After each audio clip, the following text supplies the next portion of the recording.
You're watching the Sunoco Minor League Cricket Championship, brought to you by our 2023 partners.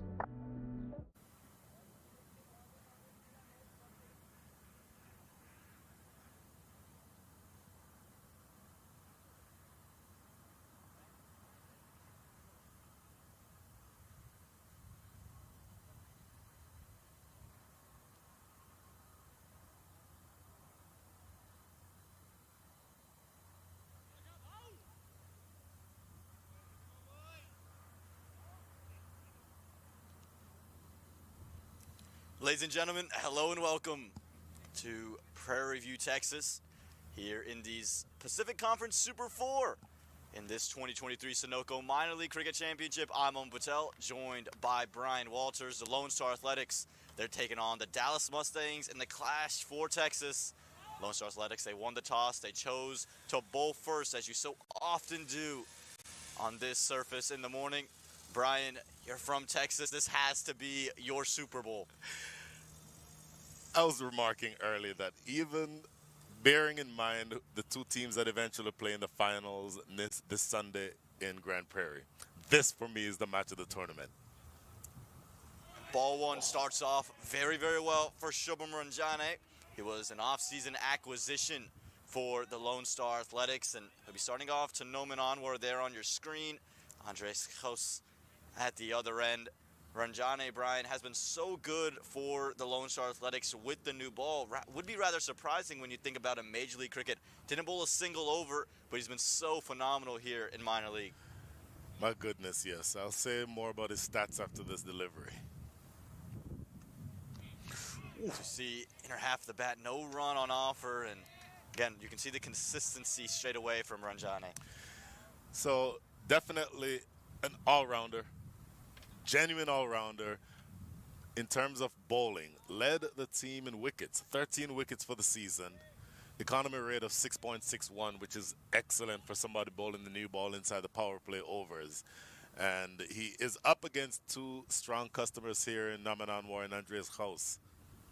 Down the track, in the air, it's flying over covers. Fielders coming around, won't get there.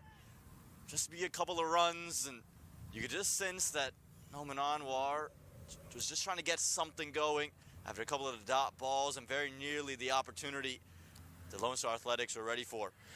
Noman Anwar does not like to be tied down, and it wasn't necessarily a rash shot. I think the ball was there, maybe just short of driving length, peeling off the outside edge of the bat. Shubham Ranjane swings the ball away from the right-hander, so that's something else to keep in mind as well. And almost got a wicket there. To the extent that you're still inside the power play overs, and Shubham Ranjane is going to keep it tight, Noman Anwar will have to be careful. And you said keep it tight. He's kept things around that off stump, and get that one width on offer that Noman Anwar looked to play over covers. Has taken 10 wickets in 7 innings. You mentioned the economy, brilliant in its own right, and it's a big part of the reason why the Lone Star Athletics are in this position. Their bowling has been great, coupled with the batting, and you know, it's going to be key to keep these two down and take those wickets early, because not only is Noman Anwar such a great bat in minor league cricket, Andres Jos, one of the top 10 batters in the whole league. This one beats the outside edge, and he's just starting off so well, Ranjane. A hint of movement on this surface that'll be just a touch sticky with the dew in the morning. Bang on target, the line and the length is spot on. Either erring in line or length will cause either of these two opening batters to punish you, but Shubham Ranjane landing it in the proverbial dinner plate just outside the line of off stump, and it is absolutely brilliant this first over so far. Last delivery of it here. And we'll get it through the offside. It should run away to the boundary. It will. Really well played by Noman Anwar. You mentioned it. Doesn't like to get tied down. Got a bit of width and able to free his hands through the line. Yeah, cashing in on that one, maybe the commentators curse, going a little too wide of off, and Noman Anwar only too happy to crash this one away through the offside for 4. End of over 1, 6 without loss.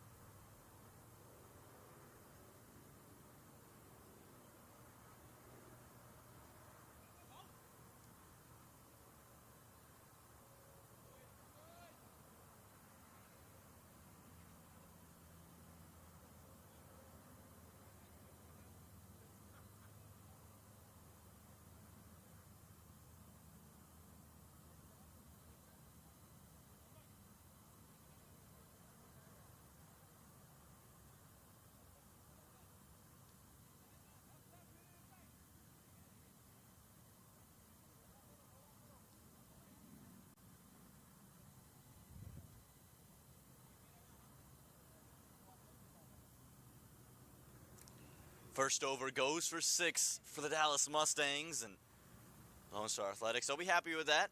Keep them at a run of ball. Bowen Sewell now, who have the ball from the highway into the ground. Starting off to Andres Kraus. And starts very, very well. You can see on a length, just nipping away from the very talented right-hander. Good start for Lone Star. Well, it's the angle for me. I've always said this, the left arm over angle to the right-handers is the perfect one, because if you have the ability to bring the ball back in, it starts on maybe an off stump, maybe just a fourth stump line, and then swings back in. And that angle will always be challenging for the right-handed batters.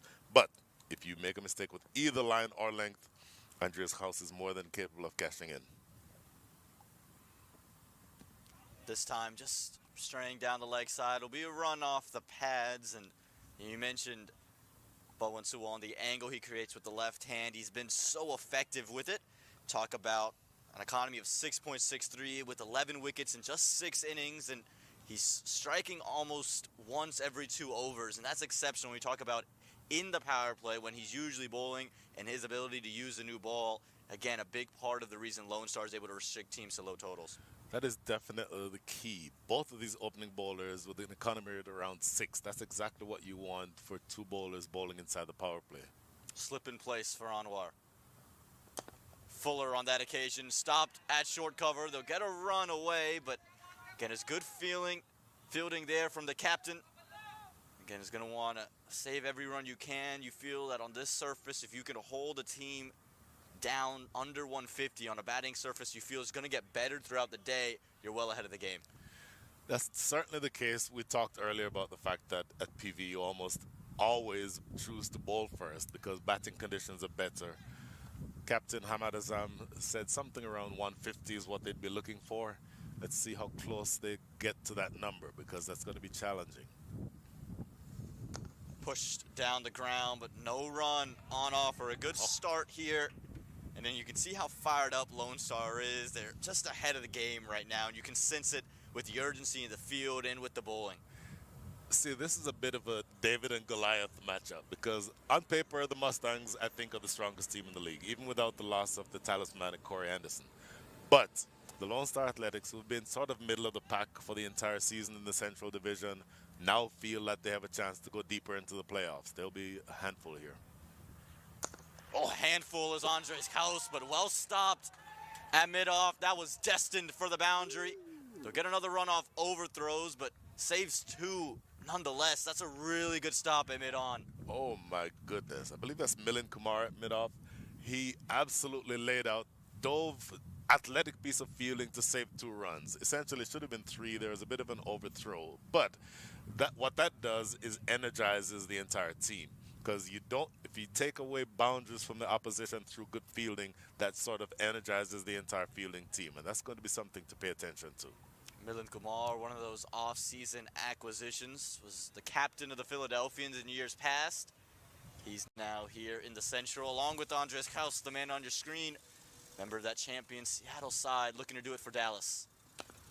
But right now, it's been all about Bowen Sewell and how he's just come alive and kept things tight for the Lone Star Athletics. 2 overs gone, 10 without loss.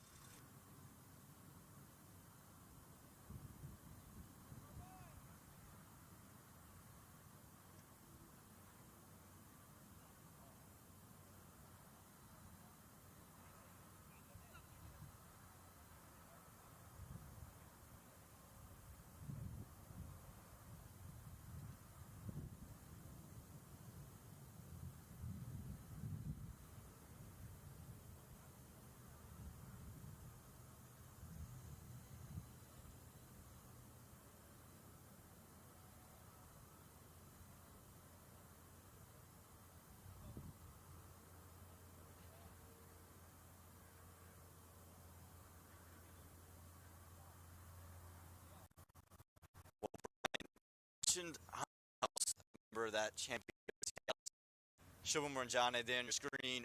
He was the MVP of the finals in 2022. Has made the move to Lone Star, and he's just a big game player. He has that knack, just finding the moments and performing in them. edge. It'll go to the top third man. Runs for no more. Victory for Shubham Ranjan. It definitely. They say sometimes that cricket is a game that rewards aggression. So he went aggressively at that. And the fact that he went so aggressively, took the ball over and to the left of the fielder standing at short third. But he definitely found the outside edge, and that's evidence that Shubham Ranjan is moving the ball away from the right-handers. Yeah, curious to me, deep mid-wicket with the ball moving away with third man inside. With that bit of width, that was always going to find the boundary. Yep. Struggling with the line right now is Ranjana, just offering Anwar the opportunity to free his hands. It's led to back-to-back boundaries. Both of these batters, very aggressive. If you give them width, you'll be punished. And the margin of error is not very much. And looking at that replay, that ball was probably a foot outside the line of off stump, offering the opportunity for Naman Anwar to open up his shoulders and blast that through the offside for 4. Yeah, I would just maybe consider, if you're Ranjana, if you're going to keep it that wide, cover in deep third. This time straighter and beats Anwar. Looking to take it over the top, straight back down the ground. We've mentioned all the offseason acquisitions. Noman Anwar, he's one himself, part of the Mission Cricket Stars. Yep. Last year had 100. For them, it was a big part of their early success. He's in Dallas, and he's been just as good as advertised in 2023. Oh, my goodness. This opening pair has been spectacular for the Dallas Mustangs. Andreas Haus, 355 runs on the season. Right behind him is Naman Anwar, 234. Andreas Haus with 450s, Naman Anwar with 1. And this opening pair, so far, at least throughout the season, has shown the ability to get things started on the right foot. And with the depth of the batting lineup, that's where this opening pair becomes so dangerous, because, you know, the further you constrict the game, you have people like Hamad Azam, Sujit Gowda coming into play with a certain amount of freedom. That's Dallas's formula for success with the bat. Yeah, you've mentioned Hamad Azam, Sujit Gowda. Don't forget about Ali Sheikh. Not going to see Corey Yes. Anderson, but he's been so good. It's because these two have set up the game. Another outside edge, beats third man inside the ring. When do you pull that third man fielder back to the circle? Nonetheless, it'll be 4 runs. I will say, on this occasion, I'm going to give credit to Naman Anwar for playing with soft hands. So even though the ball did come off the outside edge, he played it softly enough that Lax Parikh at short third was not able to get across to it. He's left-handed, and it was to his left. But, and as right on cue, Lax Parikh is now dropping back to deep third. So it was always curious to have a fast bowler bowling in a power play with a short third. This makes more sense to me. And run it into the same area, but this time to backward point. It'll close out a really productive over for the Dallas Mustangs. 3 overs gone, 22 without loss.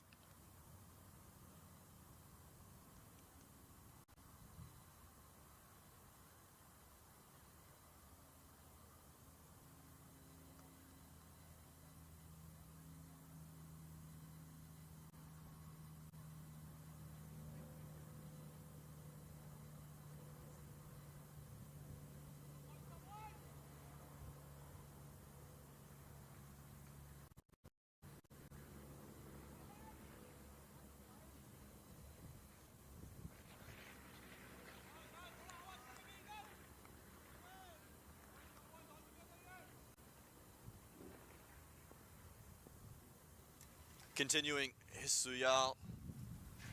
Very productive in his first. Just 3 runs given. Working in to Andres Haus. Find 1 straight away. Haus has been kept quiet so far. Oh, this is a no ball, though. This is a no ball, and we've talked about it. The quiet start for these two. Anwar got going in the previous over. Now he's got an opportunity to free his hands to the line of Pawan Suwa. Well, with the batters having changed positions, having taken the single, you can change the field. So there's now a deep square leg and a deep third, but Naman Anwar will be swinging for the fences. And it's been a while since I've fielded a cricket ball. I'm having the sense that I'm going to get the chance to do it sometime very soon. Maybe on this ball. Well, we're hit straight at long on here. And so if he gets one on stumps, you can almost guarantee, put pen to paper, that is coming towards us. And for that reason, mid-on has dropped back onto the rope. Yep. So here we go. Free hit delivery coming in for Noman Anwar. Oh, Well bowled, but it's down the leg side. He beat him for pace. It's going to run all the way for 4. It's rather wide. I thought he hit the Yorker, but he had not. He missed it completely.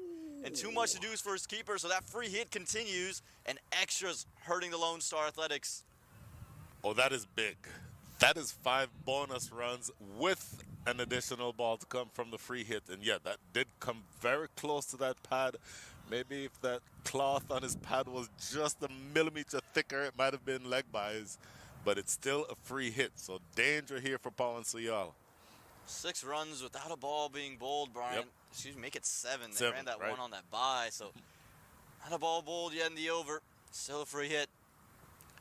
Low full toss, helped into the leg side. Never going to miss out was Noman Anwar. The slower ball doesn't deceive him. It'll be 4 runs to backwards square leg and a dream start to the 4th over. Oh my goodness. So 11 runs from 1 legal delivery.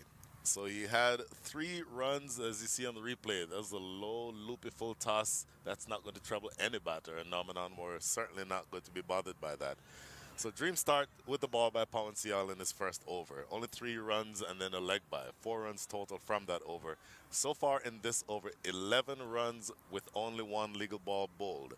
And so this is where Dallas can be dangerous. Even though they're batting in what we think is the more difficult half of the innings, of the match rather, this is where they are dangerous. And the sun's going to bake this wicket quickly, Brian. It's not going to get too tough for too long.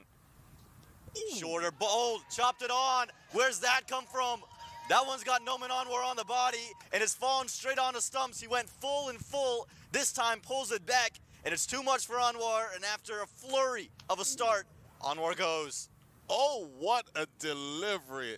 Genuinely bent his back, banged that one in short, took Noman Anwar by surprise into his chest and then ricocheting onto the stumps. That is a dream of a delivery from the left arm quick. That is an amazing ball. It's just that line of that delivery, too. It caught him on that lower left side of the grill on his helmet. And so he's just trying to get out the way. The ball falls straight down. And Noman Anwar goes 33 for 1. That took him by surprise. I don't know that he knew that Pawan Suyal had that kind of pace. Here we see again, banging it in short, just there. That's a good angle to see the ball ricocheting from the chest, from the grill onto the chest, and then onto the stumps. Noman Anwar will be upset by that because he is somebody who likes to take the innings deep, but here he just gets outdone by a really quick, hostile delivery by Pawan Suyal. Well, sometimes you just got to take on the brood, the storm, to see the sunlight at the other end. They got the wicket in Noman Anwar, bring in Sujit Gowda, and he's someone who's highly touted in his own right. And at this one-down spot, he's someone who plays up top the order, so he'd be familiar and accustomed to this. Was a major leaguer himself with the Washington Freedom. Didn't get much opportunity there, but we'll see what Sujit Gowda has to do now for the Dallas Mustangs. He's been productive in 2023. Absolutely been productive. More so the second half of the year than the first. Had relatively meager results for the first half of the season, but as the season went on, he became more and more of the batter that we know him to be, and he's a genuine number 3 batter. Can bat properly, but also hits with power. So he'll be somebody who maybe not quite a like for like in terms of replacing Noman Anwar, but you don't expect the scoring rate to slow down in any way. Slip in place for this first delivery. A movement away for Pawan Suyal. Again, he's looked so good, and I think what's really impressive to start things off here, Brian, he's changed the angle on the batters. He went around the wicket to Noman Anwar, looking to get and jam into the right-hander. For Sujit Gowda, he's now coming over and looking just to take it away and move it in different directions. I like the change. I think for me, the stock delivery should be from this angle, over the wicket. But the ability to bowl from both sides of the wicket is sometimes an advantage as well. And again, just that late movement away. Gowda not wanting to poke at it. That's why the slip's in place. And again, after that initial onslaught, that 11 runs from the first legal delivery of the over, slowed things down. Wicket, 2 dots to follow. I don't know that he'd want to have conceded 11 runs, Pawan Suyal, but if you told him, look, you'll concede 11, but then you'll knock over Noman Anwar with the brute of a delivery, I think he would take that exchange.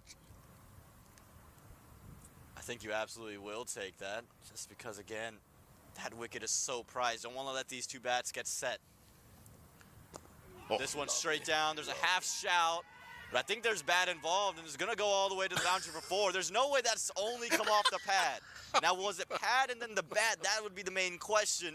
But no one was interested in fielding that delivery, and while everyone's appealing, that's run all the way straight back down the ground for 4. I want to see this replay. I've never seen a ball come off of the pad and go that far for 4. We were sort of obstructed there. The non-striker Andreas Haus was in the way, so we couldn't see the impact.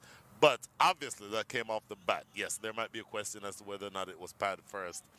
But let's just give Sujit Gowda credit for a brilliant straight drive down the ground for 4. Will be 4 runs nonetheless, and again, we couldn't really get a good look at it. There was definitely 2 sounds. It was just what came first.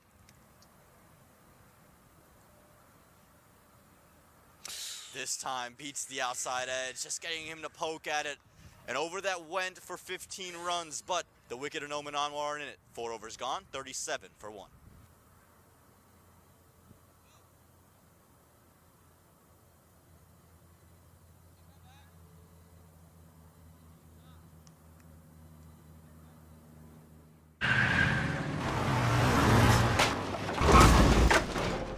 What's up, Doug? What got into you? At Sunoco, we know how to fuel peak performance. Fuel your best.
We'll get to see our first signs of spin in this Pacific Conference Super 4. Be Milind Kumar, the offseason acquisition from the Philadelphians. And Brian, yes, it's the power play, but with that little bit of stick in the wicket, it could be something that's very effective. Ooh. Straight away, big shout, big shout. Umpire says no, but asking questions early. It is a roll of the dice by definition to bring an off spinner into ball in the power play, turning the ball into Andreas Haus. So you know that there is an element of confidence that the skipper has in Milind Kumar. And I think this decision works also because of the fact that both Andreas Haus and Sujit Gowda have not found comfort. Sujit Gowda, of course, new to the crease, but Haus has been off strike for most of the innings so far, and he's let Anwar do the bulk of the scoring. Misfield in the infield will lead to 1. But I think this works because you're just keeping the batters from getting that rhythm. Andreas Haus, to your point, 3 from, make that 4 from 9. Somebody who likes the ball coming onto the bat generally. But if you err in either line or length as a spinner, he can absolutely slaughter you. And a couple of weekends ago in Grand Prairie, he hit a few balls out of the stadium, completely out of the stadium from the spinners. So you don't want to make a mistake here. Pushed into that gap, it'll be 1. You mentioned the power of Andreas Haus. We've seen it time and time again. Had a quick 40 in championship weekend in 2022, and then was member of the Washington Freedom, opened every single innings and was able to score very quickly and effectively alongside Matthew Short. Looks to do it this time and will do it. It'll be 6 runs straight back. This is the power of Andreas Haus, and right on cue, Brian. Again, you have to be bang on target with both line and length. if you bowl it too full, which is what this was, it was in the slot and just lofted easily. Effortless shot here by Andres Kraus. Look at this replay. You'll see him just easily loft this over the top of mid-on, who was actually inside the circle. It wouldn't have mattered had he been back on the boundary, but either way, it goes for 6. So you have to be spot on exactly with your line and your length, otherwise he will punish you. Yeah, I knew it straight away. There was never a doubt. Even Sujit Gowda at the other end, you saw on your screen, was just like, okay, well, that's 6 all day long. And for Milind Kumar, again, only 8 runs from the over as a spinner in the power play. You're willing to take a couple of boundaries if you can pick up a wicket, but this is always the gamble you play. Short, just pushed back down the ground, maybe just rushing on to Andres Kraus. Still a good over, 8 runs from it. 5 overs gone, 45 for 1.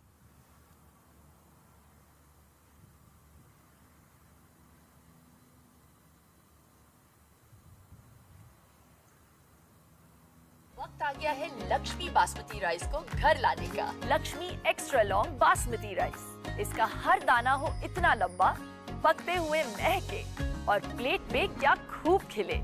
हाँ, मेरे घर लाने का।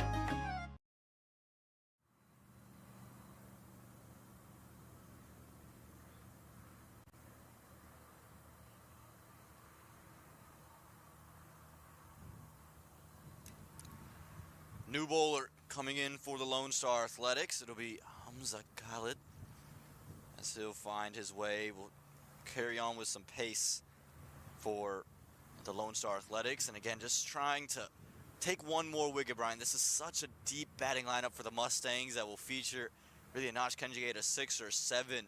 And even then, he can be really effective. So if you can take wickets early, you can just set the game up for yourself. But if you let 2 batters just stick in for a good period of time, the game could get away from you very quickly.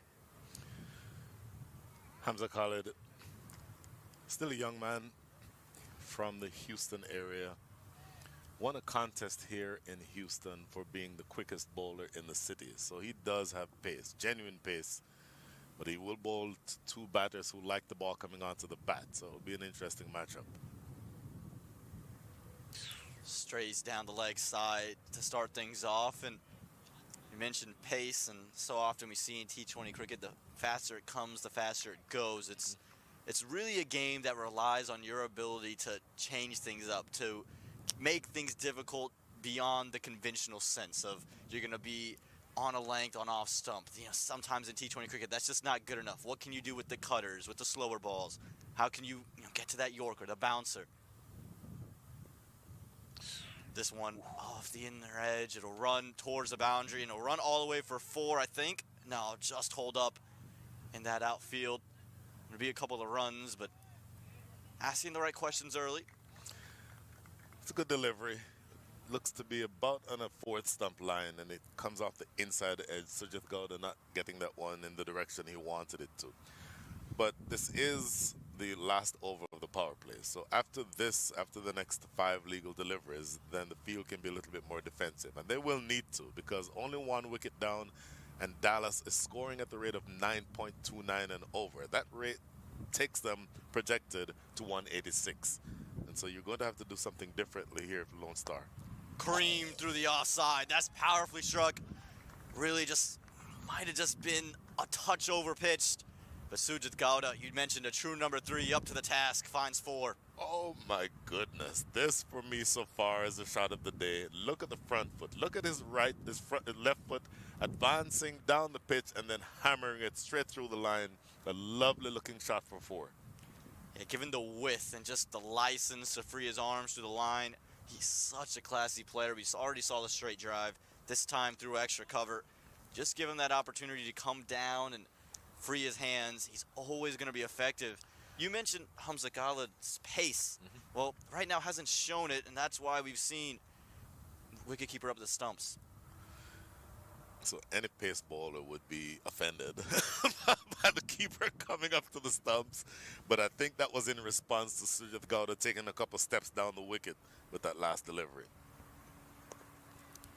Yeah, and you like that move. We've seen that time and time again across minor league cricket, whether it's someone like an Atinder Subramanian, even a Lux Spark, who you could see today for the Lone Star Athletics. Keeper up the stumps, keep the batters rooted, make them play off the surface. That's exactly right. And of course, wicket keeper Cheyenne Jahangir, USA U19 or U19 USA senior team wicketkeeper batter, is excellent behind the stumps, and he certainly has the skill to be able to do that.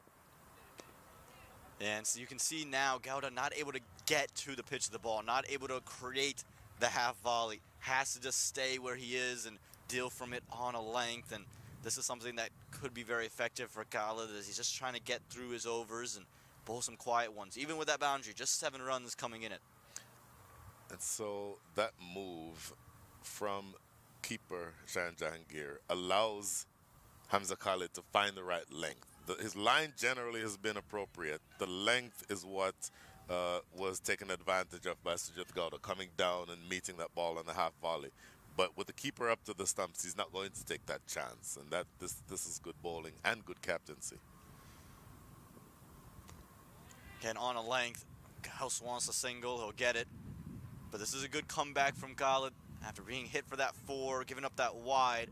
He's just been on a length and isn't given Gowda much to go off of. And again, for a Lone Star team that does have a lot of batting and bowling to come, they can just sneak a couple of quiet overs in and just create some pressure and find that wicket. That's going to be the key for me, Brian. 1 ball remaining, excuse me, in the power play. 1 wicket down. This is setting up to be a Dallas kind of an innings. No run to close out the power play, but again, an effective one for the Mustangs. 6 overs gone, 53 for 1.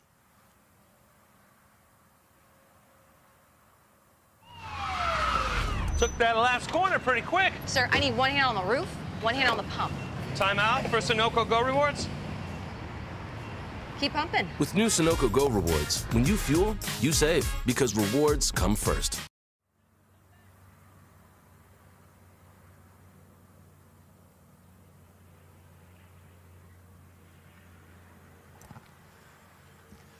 Well, we mentioned spin.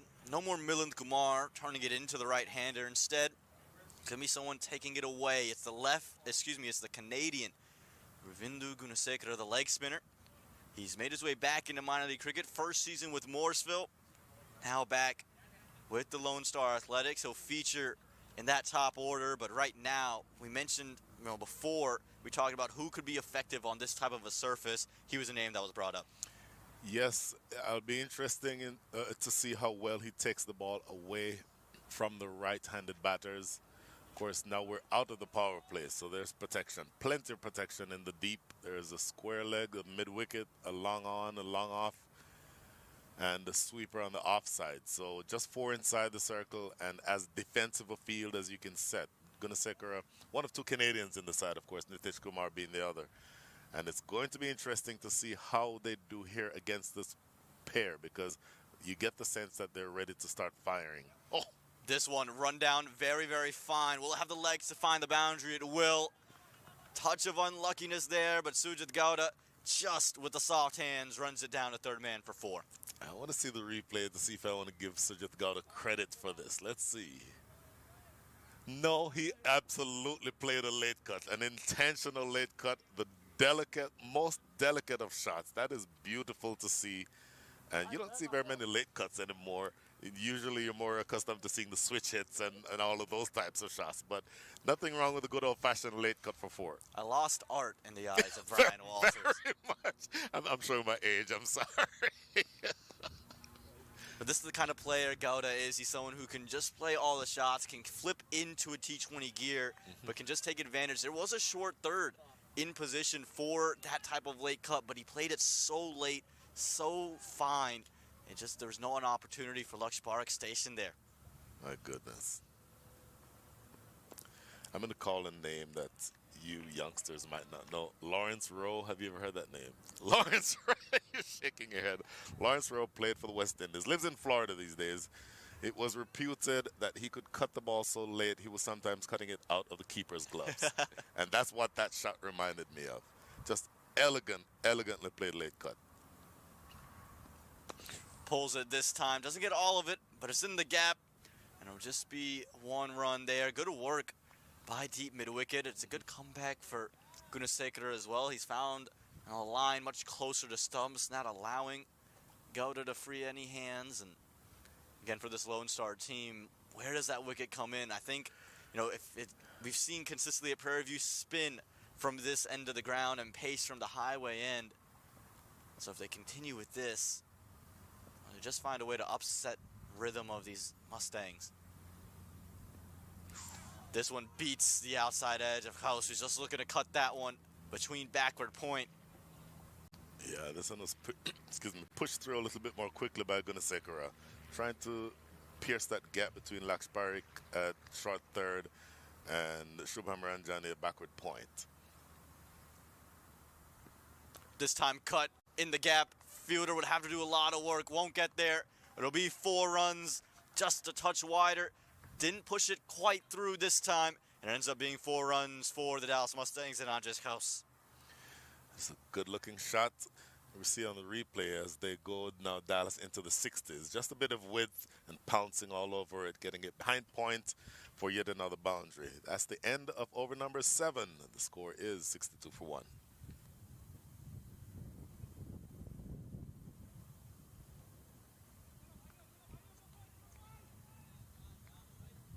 वक्त आ गया है Lakshmi basmati rice को घर लाने का। Lakshmi extra long basmati rice, इसका हर दाना हो इतना लंबा, पकते हुए महके और प्लेट पे क्या खूब खिले। हाँ, मेरे घर लाने का।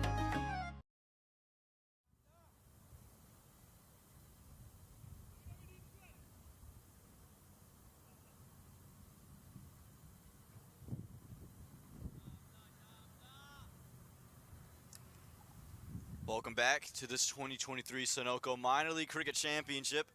We're here in the Pacific Conference Super Fours.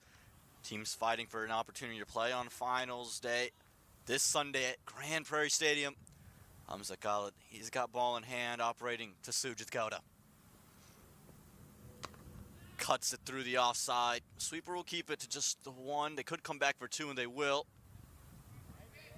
But Gowda has come in and has found runs straight away, Brian. Sweeper you mentioned is Karan Patel. Karan Patel, somebody who I've known since he was probably 5 years old. These days is not only an accomplished cricketer, but also a pitcher in the Chicago White Sox organization. So the season finished a few weeks ago. And because of the fact that, well, I have nothing to do now, he comes down and picks up playing cricket. His father is Kuldeep Patel, the manager of the side. And I guarantee you will not see anyone try to take on his arm. As this one's pulled into the leg side, well, we saw it straight away. He had a direct hit straight on to the stumps from sweeper all the way to the strikers into the ground. Exactly. My point exactly. And that throw was sort of a flick. He didn't put any effort at all. It was somebody who pitches somewhere around 95, 96 miles an hour. He's an absolute gun for an arm. So that's exactly why he's sweeping on the boundary, because nobody's going to take on that arm. Right now, no one can take on Hamza Khalid, and it's just because of the move that Giant Gare made to get up onto the stumps, and Khalid responded really well with the length being pulled back and the batters having to deal with it coming off the surface. Completely agree with that. Now, it may not be too early to take up the conversation about projected scores, because from where you are now, 66 for 1, they're scoring at the rate of 8.8. In fact, we'll talk about it after this ball. Pulled into the leg side. Fielder's in place, but it won't matter. It'll be 6, just too short on that occasion, and gave Gowda the opportunity to free up his hands. And Gowda, he's in a nick of flow today. Oh, my goodness. Dragging that one wide of mid-wicket, make that wide of long on. And it goes over the ropes, probably landing 3 or 4 yards outside the boundary. Not the biggest 6 that Sujit Gowda can hit. But that takes us into the 70s. Here we see on the replay, a ball landing about maybe 5 yards behind the ropes. But you're now into the 70s. The scoring rate is 9.39. That projects from here to 188. And again, 9 wickets in hand, so you can almost realistically expect for that scoring rate to be increased with the batting depth of the Dallas Mustangs.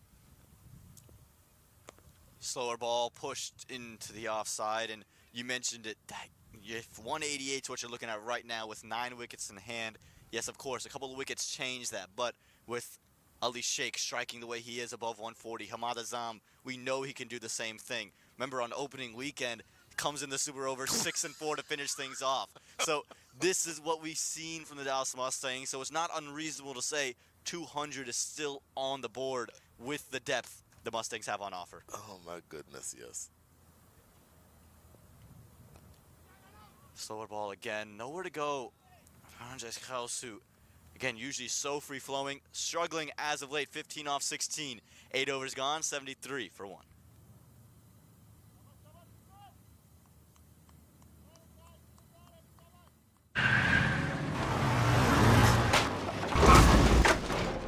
What's up, Doug?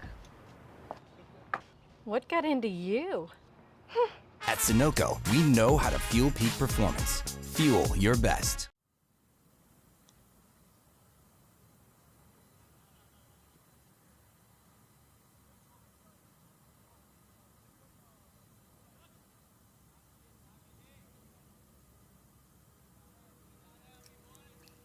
Well, we'll continue to see spin, but it looks like they're going to change the leg spinner back for the off spin of Milind Kumar. Brian, we were mentioning in the break how this partnership, even with Andres Kraus not in full flow, 40 runs this partnership's worth, just off 29 deliveries. So it just shows you, while these two might not be finding boundaries with such ease, they're finding runs in a consistent manner. That is exactly right. Going back to the off spinner now. In the air, but it's away. It's away. Gowda wanted the big slog sweep, but found the toe end of the bat. Would have really needed a silly point to come down with that one, but nearly the opportunity the Lone Star Athletics were looking for. I started looking for that ball going down towards the side screen. This one just pushed into that general area. We'll find one. And again, this is what they've done so well. You sometimes see teams kind of get in a mode where it's boundaries or it's stop balls. And these two, yes, they've looked to take on the bad balls, but they've found singles whenever it hasn't been a ball they can put away. Down the leg side and clipped. Misfield.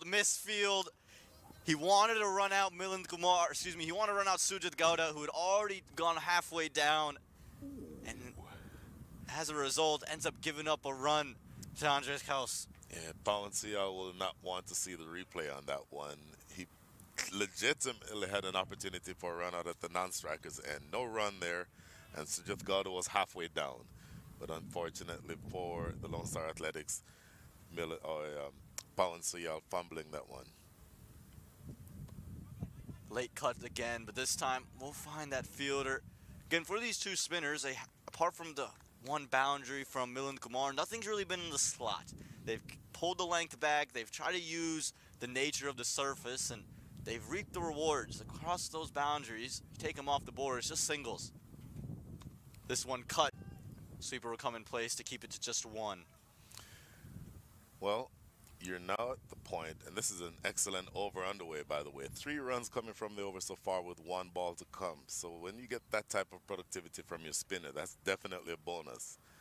But again, you're only another 67 runs or balls to go in the innings played into the offside. So bear in mind, with the last 66 balls, 9 wickets are still in hand. I am expecting a push to come sometime in the next couple of overs. 76 for 1. Oops, 77. It's okay. My bad.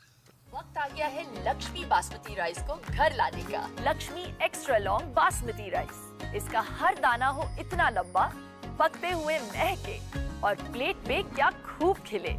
हाँ, मेरे घर लाने का।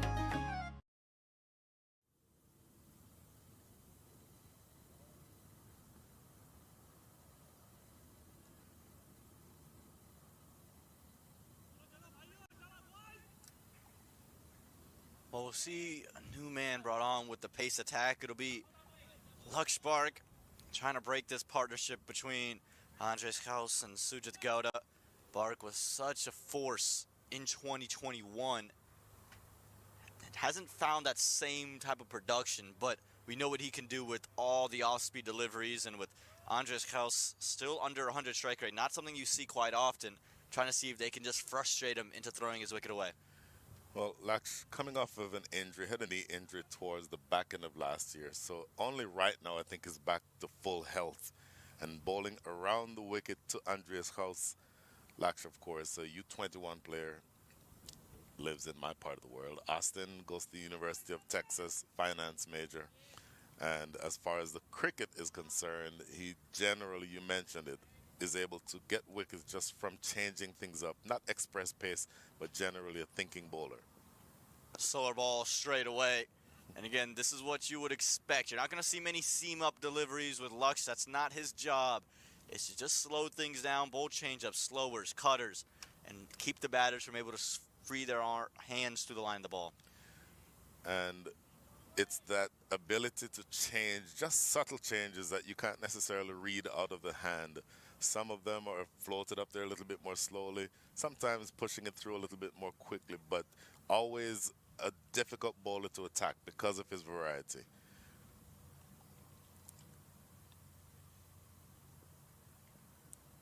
Again, a slower one and nowhere to go for Sujit Gowda. Again, when we talk about Luxembourg, we haven't found the same number of wickets since 2021, but it doesn't mean he's been less productive. I think that's sometimes something that can get confused. Thinking about Funny Samadhi this year with the Atlanta Lightning. Last season, 43 wickets, blew the league away.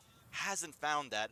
The economy rate is less than what it was last season. Similar for Luxembourg. Hit into the air. It's wide of long on. Good work along the boundary. Really good work there from cow corner and long on. Nearly run into each other and just flips it back. I think that's Nitish Kumar who's done that. Oh, spectacular work. Sprinting to his left, almost colliding with Shubham Ranjani coming across from long on. And a great piece of fielding, flicking the ball back in just before he went over the ropes. Obviously, if you don't know the rules, if he takes that ball over the ropes with him, it's 4. But he saves 2 runs for his side here. That'll be just inside the wide line. Scouto was just looking to leave it alone. Thought it might have just crept, but again, this is what Lux can do. You don't want to take a wild swipe at that one because of just the slow nature of that delivery. This is a good start for the youngster. Only giving up 3 runs to his first 4 deliveries. Excellent start with the ball for Laksh, but it's going to be critical to close the over strongly here. Cannot give these 2 any opportunity to get any free hits. Down the ground, as straight as you like, high elbow and everything. It'll be 4 runs, 1 bounce over the rope, and Sujit Gowda said, not anymore. I'm taking the slower one down the ground. Wow, that was a great strike. Just, you mentioned, high elbow, just an elevated check drive. Not a big flourish in the shot. Look at Sujit Gowda here. Not much flourish, just right down the ground and hold the pose just a split second for the camera, and it goes away straight. Straight as an arrow for 4.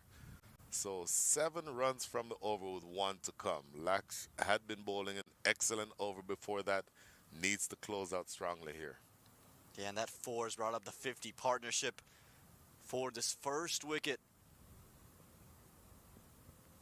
And just tickled into the leg side. It's a good comeback from Lux, but it's just smart batting from Sujit Gowda to close out the 10th over. The Dallas Mustangs, they're 85 for 1.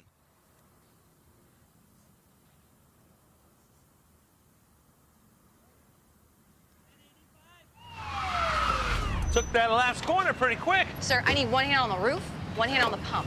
Timeout for Sunoco Go Rewards. Keep pumping. With new Sunoco Go rewards, when you fuel, you save because rewards come first.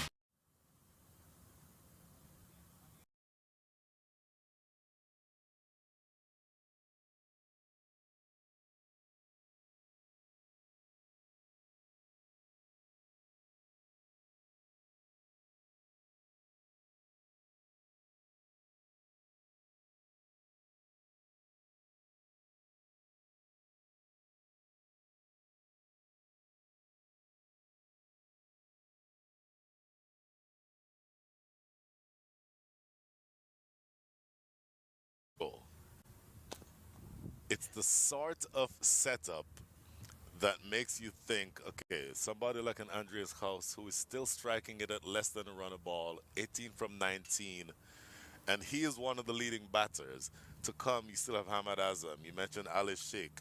There's just so much batting to come, and there goes Andreas House for the first time, opening up his shoulders, second time actually, opening up his shoulders and landing this one halfway to my house in Austin. A huge 6 over mid wicket. Yeah, when he's been given the line of that length, we saw it earlier from Milind Kumar, just straying. It was just far too easy. Just take another look at this. It's just on stumps. It's asked to be hit. And that's a shot of liking for Andreas House. Such a good sweeper, such a good slog sweeper of the ball. And for someone who strikes up at near 140, over 140 throughout the season, he's looking to get back into that rhythm. And maybe that 6 is what's going to have him tee off now. I'm so glad you mentioned his strike rate because while the ball is lost, let's take some time to look at this. Strike rate, as you mentioned, 143, 44.38 is his average, high score of 91 with 450s. So he's a genuine striker of the ball. It was almost out of character for him to be as slow as he was so far today. As we mentioned, maybe off camera, that he might have just been taking a look at the pitch. We're now an hour into this game, almost an hour into the game, so the sun has beaten down on this pitch for a while, so you'd have the opportunity for that pitch to dry up a little bit, become better for batting. I am expecting carnage the rest of the way from the Dallas Mustangs. They just have plenty of bats to do it, and that's the thing. If it was just the one Hamad Azam, you say, yeah, 200's on track if these two can stay in, and then Hamad stays in for a good period of time. Yep. But the problem for the Lone Star Athletics fan base is that it's not just Hamad Azam. There's Ali Sheikh in there. Nosh in the last 2 overs can be very, very effective. We've seen him strike a very, very long ball. There's plenty of bats on this lineup that can really change the game. And so that's the beauty of this side and why they have been deemed a favorite. You said to me before the season started, you don't see them losing a game this season. That was the confidence you displayed in these Dallas Mustangs. Now, they did lose 2, but they've been so dominant the whole way through the season. Oh my goodness. Somebody as far down the lineup as Adnan Haroon, who bats, he's probably going to bat, if he bats at all, he'll be somewhere around 9 or 10. He opens the batting in Division 1 in Dallas. So they have a strong batting lineup. They're an absolutely loaded team. And again, we're now only 58 deliveries left in this innings, 9 wickets in hand. I am expecting for them to really tee off from here. Short and pulled, square leg in place. We'll be able to do the job. We'll keep it to just 2. Gonna need more of that. Throw comes in, and he's more of a windup that time from Karan Patel. You can see he wanted that one. But we'll find 2 runs with the Dallas Mustangs. And again, you mentioned carnage from here. How does Milind Kumar, how do the Lone Star Athletics keep themselves in the game? The surface will get better to bat on, but with the bowling attack that the Mustangs have, don't want to chase too many. Cut well. It'll find the rope. Yes, it will. It'll be 4 runs. It was almost a certainty once it left the bat of Andres House, and that 6 has gotten going. I'll tell you what. 13 from the over with 2 to come. Let's just go through some projections as the score now gets to 9 to 8. The scoring rate is 9.19. 10 and over from here gets you to 191. 12 and over gets you to 210. I think that's the range they'll be looking to target. Pulled again. This time, no chance for square leg. Milind Kumar, he's missed his leg not once, not twice, but this time, for the 3rd time in the over, he's missed it, and it's been 4 for Andres House. He missed his length, but I think importantly, he misses his line well down the leg side, and just Andres House only needing to get some bat on that. Fine leg inside the circle. Easy runs for the taking here from Andreas House, who is now moving into top gear. 34 from 23. It's not too long ago we were saying he was batting at less than run a ball. Cut again. This time won't be 4, just be a single. And over that started for Andres House where he had 18 runs, he's now 35 from 24. 11 overs gone, 103 for 1.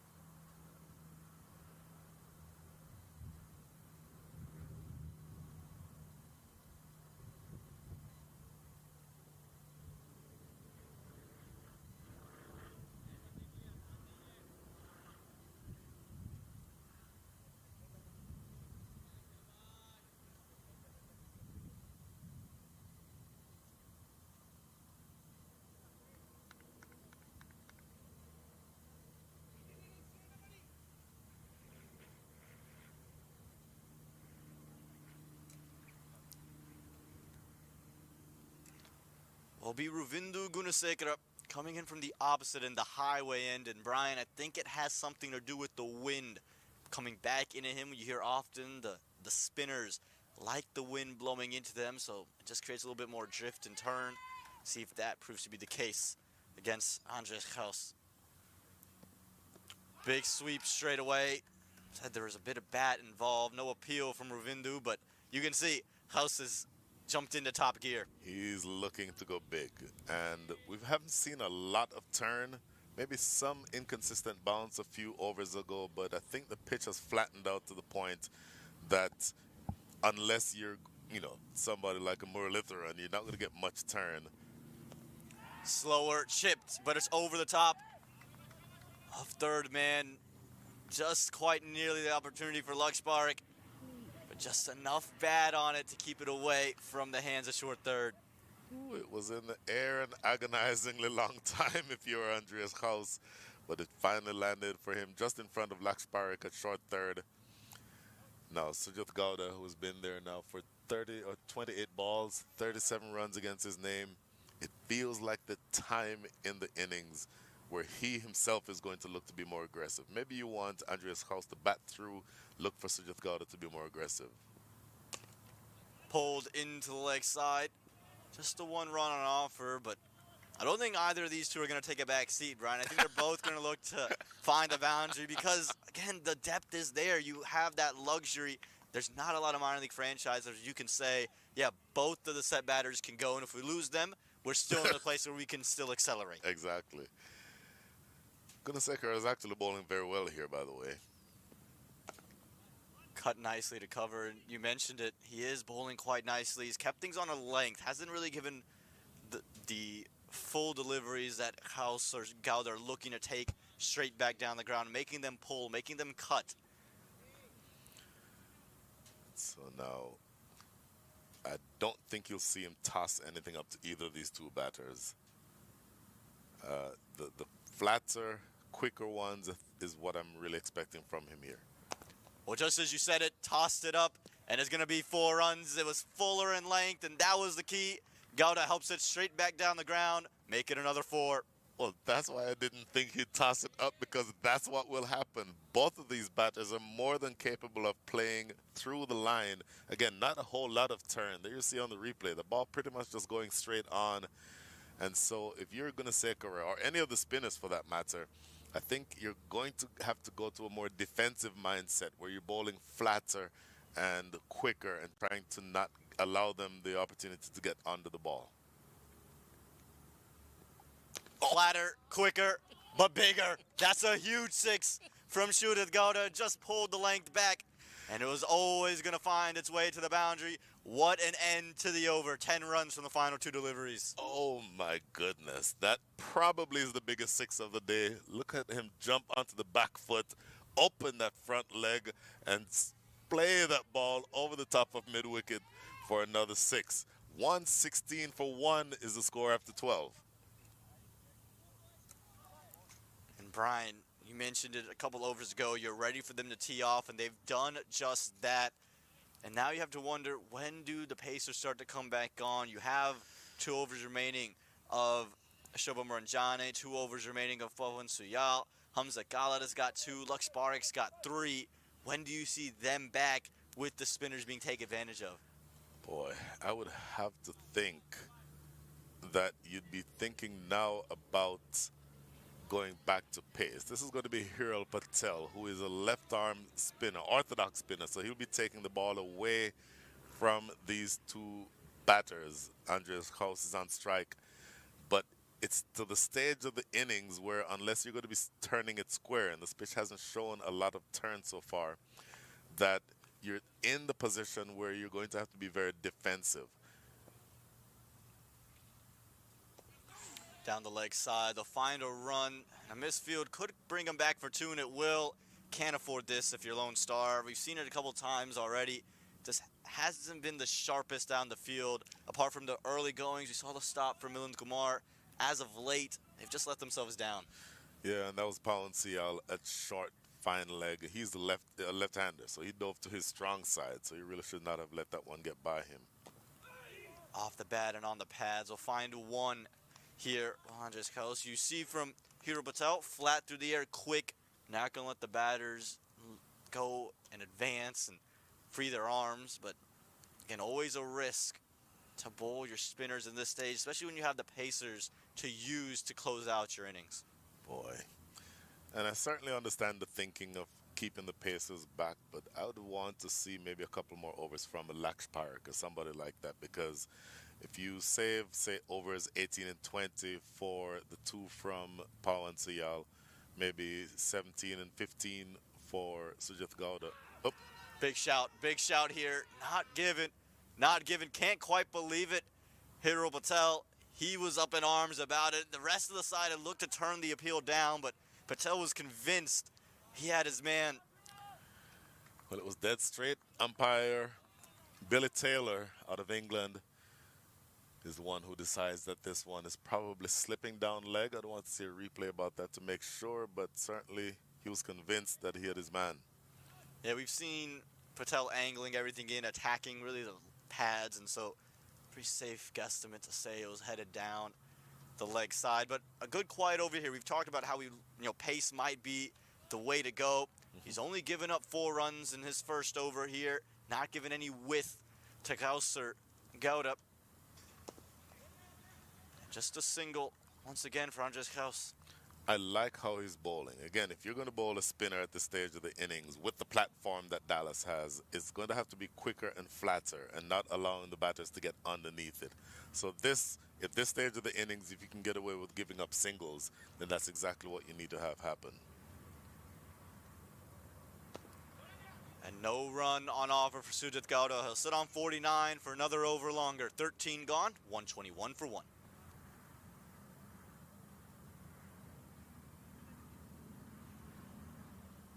वक्त आ गया है Lakshmi basmati rice को घर लाने का। Lakshmi extra long basmati rice. इसका हर दाना हो इतना लंबा, पकते हुए महके और प्लेट पे क्या खूब खिले। हाँ, मेरे घर लाने का।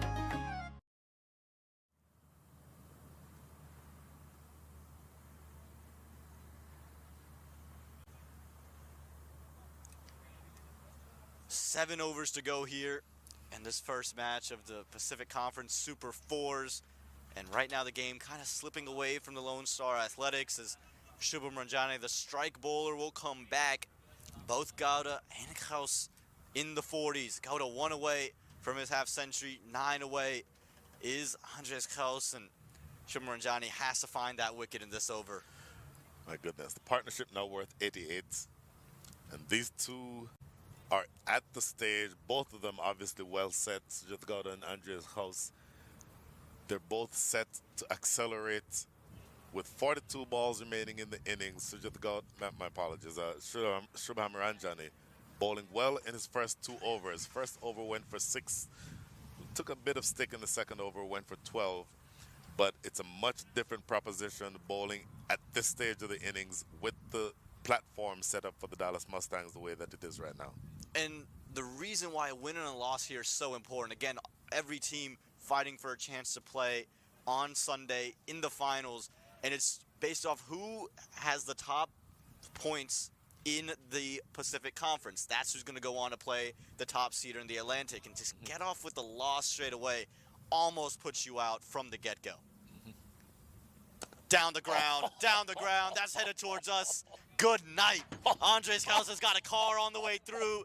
Let's see if the insurance covers that one. Andres Kaus has got a huge 6. Okay, so Sunday night in Austin, there was a huge hailstorm. My car sustained plenty of damage. We had baseball-sized hail. It was similar to that. Cricket ball-sized hail. Cricket ball-sized hail, even better. And it was hail and cricket balls from that brilliant strike by Andres Kaus. Oh my goodness, right in the slot, it has to be said. So he just drove through the line.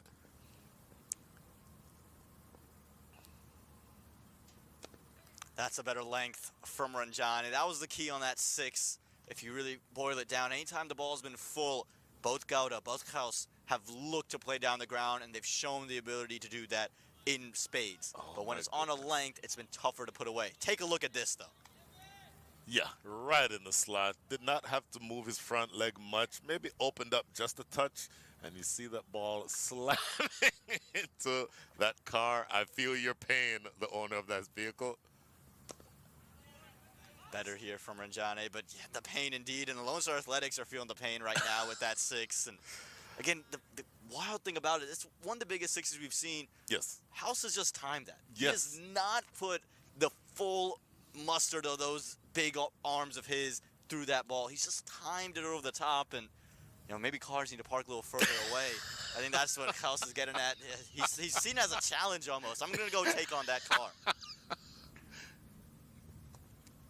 And this one will be the 50 for Sujit Gowda. Didn't quite come off the middle, but a very, very big 50 for his team in a critical time. Just off 36 deliveries. Take a bow, Sujit Gowda. Oh, tremendous batting by Sujit Gowda. Maybe a bit of a wobble after Naman Anwar's dismissal, but he has come in, steadied the ship, actually been the more aggressive of this pair. And the 50 comes up again. We're just halfway through the 14th over, so a long way to go yet. Cut in the air, just away the man inside the ring, and it'll end up being 4 runs. Touch unlucky for Shubham Ranjane, and 50 for Gowda, 50 for Andres Kaus. Wow. So this pair now has put on a partnership of exactly 100. Look at that. Don't see that happen very often. And this is cut away behind point. The captain not able to put hand to it, and feeling at that backward point position, not able to put hands to it, and it goes away for 4. But again, I hate to keep repeating myself. It is at the stage of the innings where you're expecting an explosion because the platform is well and truly set. Pushed just for 1 to close out the 14th over. A good over for the Dallas Mustangs. 2 boundaries coming in at 14 overs gone, 134 for 1.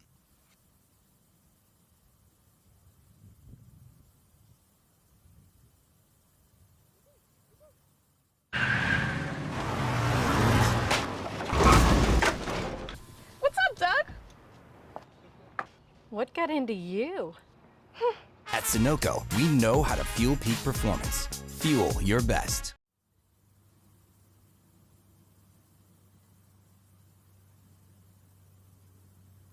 Well, a 50 for both the Mustangs bats in the middle.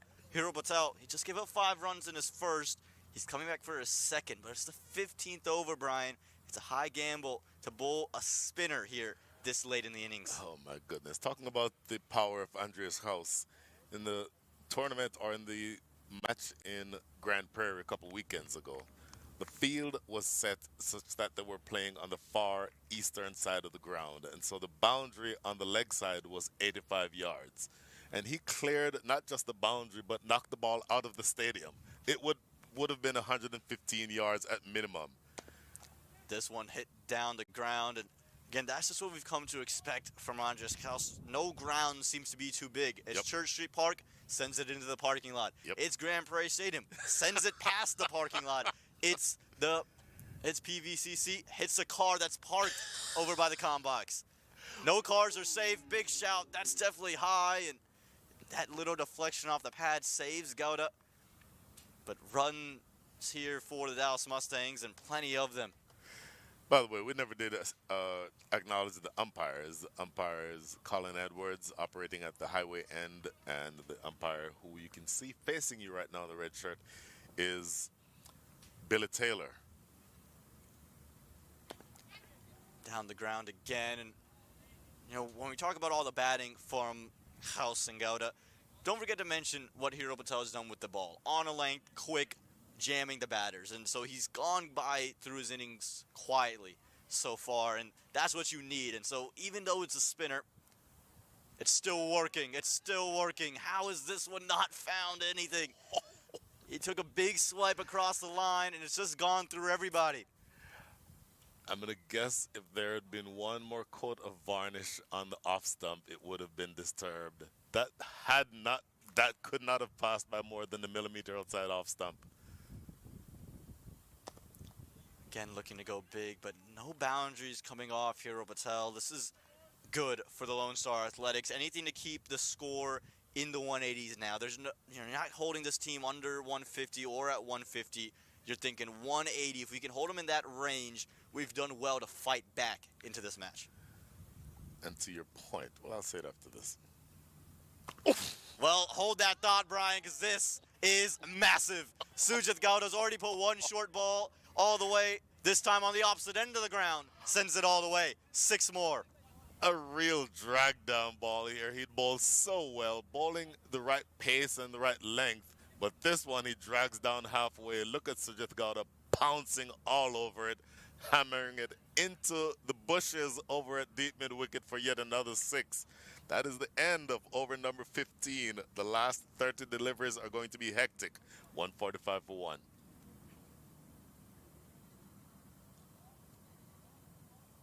वक्त आ गया है Lakshmi basmati rice को घर लाने का। Lakshmi extra long basmati rice. इसका हर दाना हो इतना लंबा, पकते हुए महके और प्लेट पे क्या खूब खिले। हाँ, मेरे घर लाने का।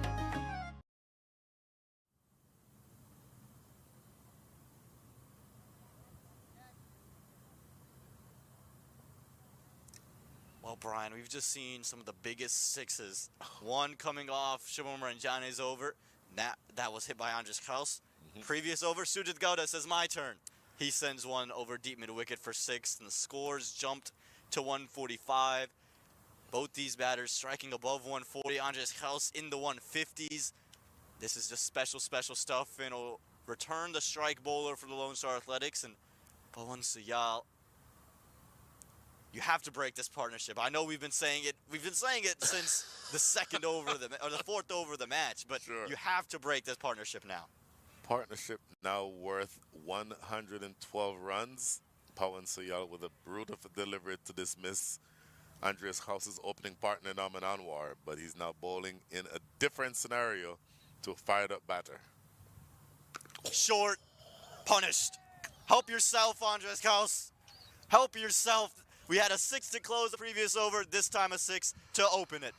Oh my goodness. This, I have to say, is a filter delivery. Short and a mile outside the line of off. All that Andreas Kraus needs to do is open up his shoulders and blast that away over the top. And he does not need an invitation to play that shot. Before that delivery, the last 30 balls went for 60 runs. So they've literally been scoring an average of 2 runs every ball. And they're going to accelerate from there. So a scoring rate right now of 12 and over from here gets you to 209. I would think, you mentioned 180 a couple of minutes ago. I think they'd be disappointed if they don't get to 200 from here. Absolutely, and Lone Star, you won the toss. You did the right thing. You choose to bowl first. You haven't just quite executed the way in which you like. And Yep. again, it's a special innings, but now a change of angle after giving one short and wide. Better delivery from Suyal will just be 1. They could come back for 2. They elect against it. But still really good stuff here for the Dallas Mustangs. My goodness. So I like the change because sometimes when you create that angle I talked about, left arm over the wicket, if you get that wrong, then you have it wide outside off. And so I think he's trying to prevent that sort of delivery again. So I don't mind going around the wicket, trying to spear it in toward the stumps. The only issue there, though, is it has to be full enough. Because from around the wicket, if you leave it in the slot, then again, you and I have catching practice right here. I'm not sure our hands are quite ready for that one, Brian. I don't know if we'll be able to stop anything. So don't park any cars behind us, because I think it's really just a welcome sign to go through. Good delivery that from Suyal. Found the length, and again, yes, you found the length in your second, third delivery, but you had to be ready from the get-go. Yep. You've already given up the runs. You have to just hold them, to whatever you can. And right now, it's just been all about the Dallas Mustangs in this partnership. My goodness. Partnership now moving on to 119. Pawan Suyal into his 3rd over. 3 balls remaining in this 3rd over with 152 already on the board. So we have a long way to go here for the Lone Star Athletics. That could be a wide. Yes, leg umpire says so. It will be a wide there. Trying to go short, but just gone well too. And quite nearly another result that went to the boundary there, Brian. Any bit of bat was probably flying over third man as well. Goodness, yes. No deep third in place. So this is...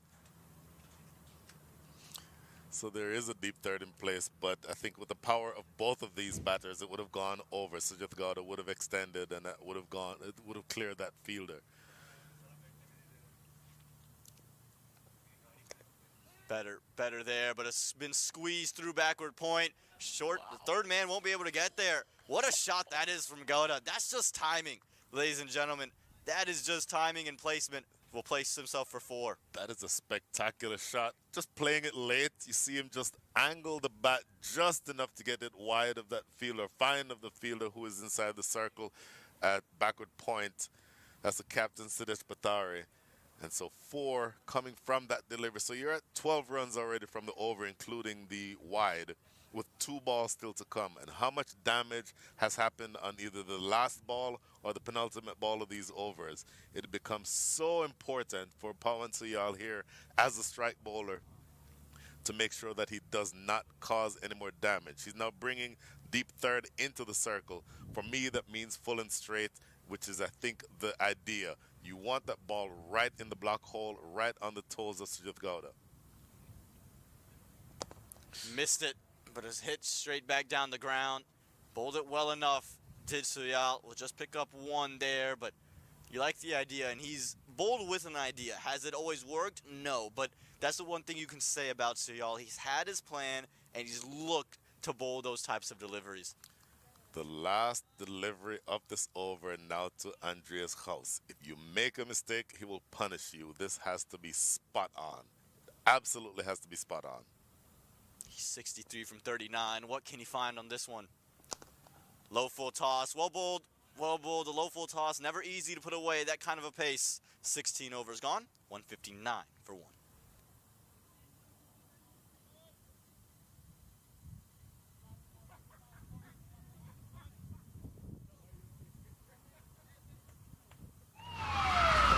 Took that last corner pretty quick. Sir, I need 1 hand on the roof, 1 hand on the pump. Timeout for Sunoco Go Rewards. Keep pumping. With new Sunoco Go rewards, when you fuel, you save, because rewards come first.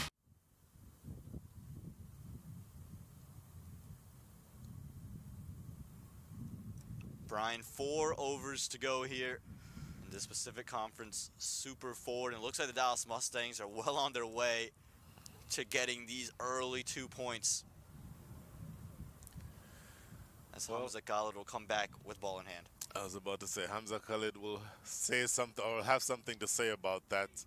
The last 24 deliveries. But again, this is the proverbial happy hour where you have 9 wickets in hand. Both batters are well set. Your partnership is now up to about 126. And Andreas House in particular, 64 from 40. Sujit Gowda, 61 from 42, not far behind. And this is when you don't want to be a bowler, because there is almost no risk to any shot that these batters want to play from here, and look for that carnage to continue. You know, in the preparation for this game, I was thinking, man, Ali Sheikh and Hamad Azam going to be the key, you know, in the middle. We haven't seen them yet, and there's 4 overs to go, Brian. I'm not sure we are going to get to see him the way these two are striking it, but Hamza Khalid would love to. You never want to say you want to get Hamad Azam in the middle, but Exactly. you want a new bat in there. Met on the full, in the gap, and is going to find the rope. No, fielder will come around, keeps it to just 1. I'm going to say 2 names, or 3 names again, that maybe you youngsters might not remember. When the West Indies were the West Indies, the 1970s and 80s, the phrase was, you don't want either Greenwich or Haynes to get out, because if you do, Viv Richards is coming in next. This is what this is set up to be like for me. Well, the power's all there, and again, the Viv Richards comparison, very, very accurate for the way Hamad Azam is just so aggressive early on and can find runs with these. Right now, these two are just doing that, and even with the single, it's okay. They're just, you can sense they're just waiting for it. They're just waiting, teeing themselves up, almost like a golfer getting ready, just taking a couple practice swings before he looks to hit a Bryson DeChambeau type of 300-yard drive.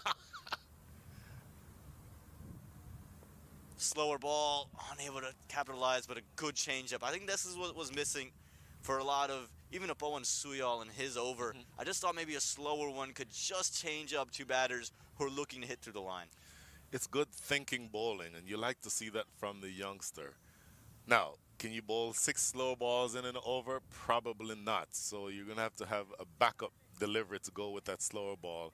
The question is, what is the backup delivery? If it's something short into the body, that's something that Andreas Kraus would be looking for.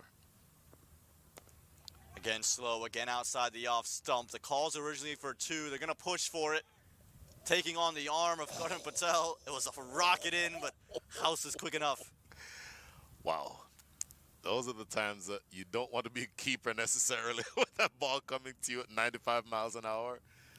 But a good strong throw, Andreas Kraus making it across in time. Not a bad over in the context of things though. 4 runs already with 3 to come. Wouldn't be surprised to see House maybe shuffle over, just knowing that the ball is going to be outside the off stump. Yeah, stood well outside the off stump there, but that one given wide. But you can see originally from the guard, House standing on middle and off, moving on to off. So he's expecting that delivery. How does Hamza Khalid now respond? You know House is going to do that. How do you then change up the bowling? What would you do here, Brian? I'd bowl a leg stump Yorker. But it has to be full enough. It has to be all the way pitching on the popping crease or maybe even a low full toss. Anything that is shorter than that can get punished. But I think that's the best way to counteract him walking across the crease. Looked to go full and straight, but it was right in the slot. Oh! Has he taken a blinder, though? Oh! Yeah, he has. Hands on the head from all of Lone Star. A brilliant catch to end a brilliant innings from Andres House. But how about this? Lone Star showing the fight here in the later stages of this innings. Oh, my goodness. Nitish Kumar is who I believe that was. Yep, that is Nitish Kumar. Diving attempt and taking that one maybe 6 inches off the ground. He missed the Yorker. That length was actually wrong. And Andres House with a brilliant strike. And look at that. Diving into the picture there from the right of your screen. What an absolutely spectacular catch by Nitish Kumar. And you saw the hands on the head from the captain, too. He couldn't quite believe what he had just seen to bring up the second wicket. Better late than never. 164 for 2. Wow. But talk about Andres Kraus. What an inning. 67 from 43. Remember, folks, he was 18 from 19. We're saying, he's just not in House-type rhythm. Yep. Ends up at a strike rate of 155. I mean, this is vintage Andres Kraus. My goodness, what a brilliant innings for him. Staying true to form. Started off a little slow, but then finished his innings with a bang. 164 runs on the board, and Viv Richards, a.k.a. Hamad Azam, is now at the crease. Not surprising to me that he promoted himself up. Usually bats around 5 or 6. With the power that he has and with only another 20 deliveries remaining in this innings, not surprised that he brings himself in.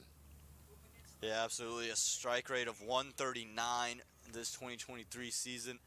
Hamad Azam, again, another one of those offseason acquisitions, was a member of the Golden State Grizzlies last year, and years prior was the MVP of the entire league in 2021. So he comes with that kind of reputation, promoted to the captaincy spot with the absence of Corey Anderson, and can do Corey Anderson type of things. Come in, strike the ball a long way. See what he can do here with 2 deliveries left in the 17th.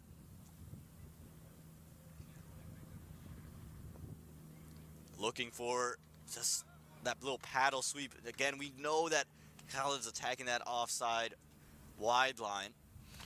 I don't mind the attempted shot. There is no one in the deep. In fact, as soon as I say that, Gunasekar is now dropping back to square leg on the boundary. But that's the area that Hamad Azam was trying to access just now. Missed out on the sweep shot, attempting to get it in that same area. And I think Lone Star now realizing that that's what he's trying to do. So they just plugged that gap. One more ball remaining in here in what has been a really successful over by Hamza Khalid. Backward point brought inside the ring. Looking to go over that region, looking to go over there, but gets away from it. A good over this is, just 5 runs coming from it, and the big wicket of Andres Kraus. 17 gone, 164 for 2.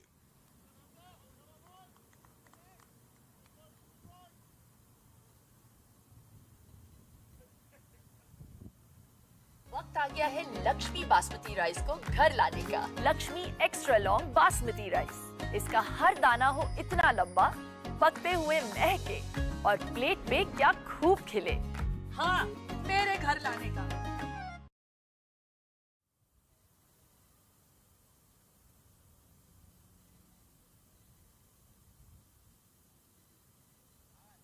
Three overs left here, Brian Walters. We have Shubham Ranjani to close out his spell. So he's one of the three. Who you giving the other two to? Well, Hamza Khalid just bowled a spectacular over from the Forest end, so I would suspect that he would come in and bowl over number 19.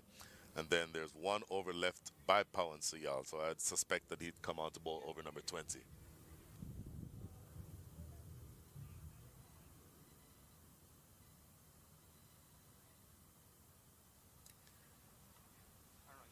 So Shubham Ranjani bowled well, 3 overs so far. Conceded 31 runs from his 3 overs. His first was the best of his 3, and this is flicked around the corner, but there's protection out there. That will just be a single. And so we're down now to the last 17 deliveries in this innings. The Dallas Mustangs, after having lost a wicket, lost one at 33, lost the other at 164. And I'll tell you again, even we've said it a few times already, with the batting power that the Dallas Mustangs have, Captain Hamad Azam, a big hitter of the cricket ball, is now on strike and looking to take things deep here the rest of the way. Slower delivery, lofted in the air, catchable, and dropped. It was put down. Oh, you don't ever want to drop Hamad Azam. Oh my goodness, that is Milind Kumar, one of the safest hands, one of the safest pair of hands anywhere in this entire tournament. I would not have expected to see that, Aman. Well, they finally go the slower one, does Ranjane, and they get the opportunity. This is the big wicket here. You can change the game, keep it to maybe 180, 190 under. Kumar's under it, and just in and out. Really just, he made all the ground, unable to reap the rewards. Hit straight back down the ground. Kumar will have to go field it. Insult to injury, really just attacking him. That always seems to happen, though, Brian. You put a catch down, the ball starts to follow you all over the place. I've had that happen a number of times to me. But more to the point, you're now at 167. In the context of things, the last few overs have actually not been bad. The last few deliveries, I should say. So over number 17 went for 5, and 3 singles already in the first 3 balls from over number 18. So this is actually not bad bowling here by the Lone Star Athletics. In the air. Has he got all of it? It's close. No, he hasn't got all of it. Fielder there, taken. It was in the air for such a long time. Ravindu Gunasekara wasn't sure if he was going to have an opportunity to take it, but held his nerve and takes the catch at cow corner. Oh my goodness. This is a huge wicket in the context of this game. Hamad Azam, somebody who can take the ball, take the game away from you. Full toss, just maybe getting under it a little bit. You see his reaction immediately. Knows he didn't get all of it. And Gunasekara judging it to perfection. Wanted to make sure he was back far enough, close to the rope, to make sure that that ball was going to be in front of him. And then he came in a couple of steps to complete a pretty straightforward catch. But those high catches are never easy, by the way. So that's a really good job by him. You can see the celebration, just almost frustrated, just slammed the ball down on the ground. But the drop from Milind Kumar doesn't lead to too many other runs. Hamad Azam goes just a couple of balls later. So Ali Sheikh will now join the man in the middle. And this is why we were just raving about the Dallas Mustangs, because you go from one person striking at 139, he gets out, and then you go to a guy who's striking, no big deal, just striking it at 146. So he comes in here in the 18th over. And you have the added advantage of it being a left-hand, right-hand combination. So that makes it a little bit more difficult for the bowling side, both from the standpoint of having to switch your field to the left and the righty, and then to the bowler who has to be spot on with his line. And I'll tell you, if you get the line wrong, Ali Sheikh can punish you. Hit straight back down the ground. And his first delivery, a knee-high full toss. You thought, you might just see that had a bit of aggression, but I think he wants to just be in there for as long as possible. Ali Sheikh, of course, a member of the Los Angeles Knight Riders, is listed as an under 21. Wasn't picked in the under 21 round, Brian. He was picked in the regular rounds. They felt that strongly about the package that Ali Sheikh is, saying, yes, that's the guy we want to take with our regular draft pick. I might be biased because I've seen him for the last 10 years or so. I think he's the best fielder in the country and a tremendous bowler. Sujit Gowda will find himself a run. This is a good over from Shubham Ranjane, keeping things tight. We talked about his big match ability. Does it once again, just gives up 5 runs in the over and takes the wicket of Hamad Azam. 18 overs gone, 169 for 3.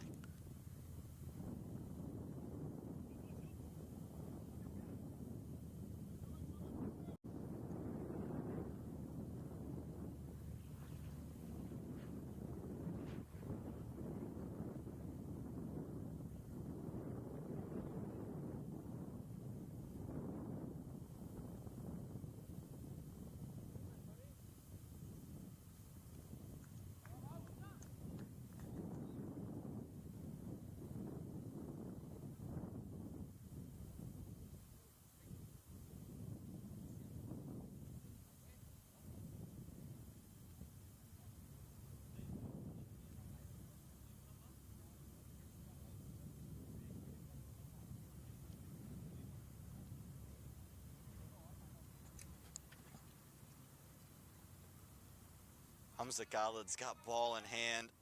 The operating to Sujit Gowda. This is a good fight back here, Brian, from the Lone Star Athletics. They've reeled things back in a tremendous way. Oh my goodness. 10 runs from the last 2 overs with 2 wickets. So they've gone at 5 and over for the last 12 balls. Tremendous fight back so far. Good bowling from Khalid. He's coming with the plan. I think that's the biggest thing. He's going to keep it wide outside the off stump, slow things down, keep seam up.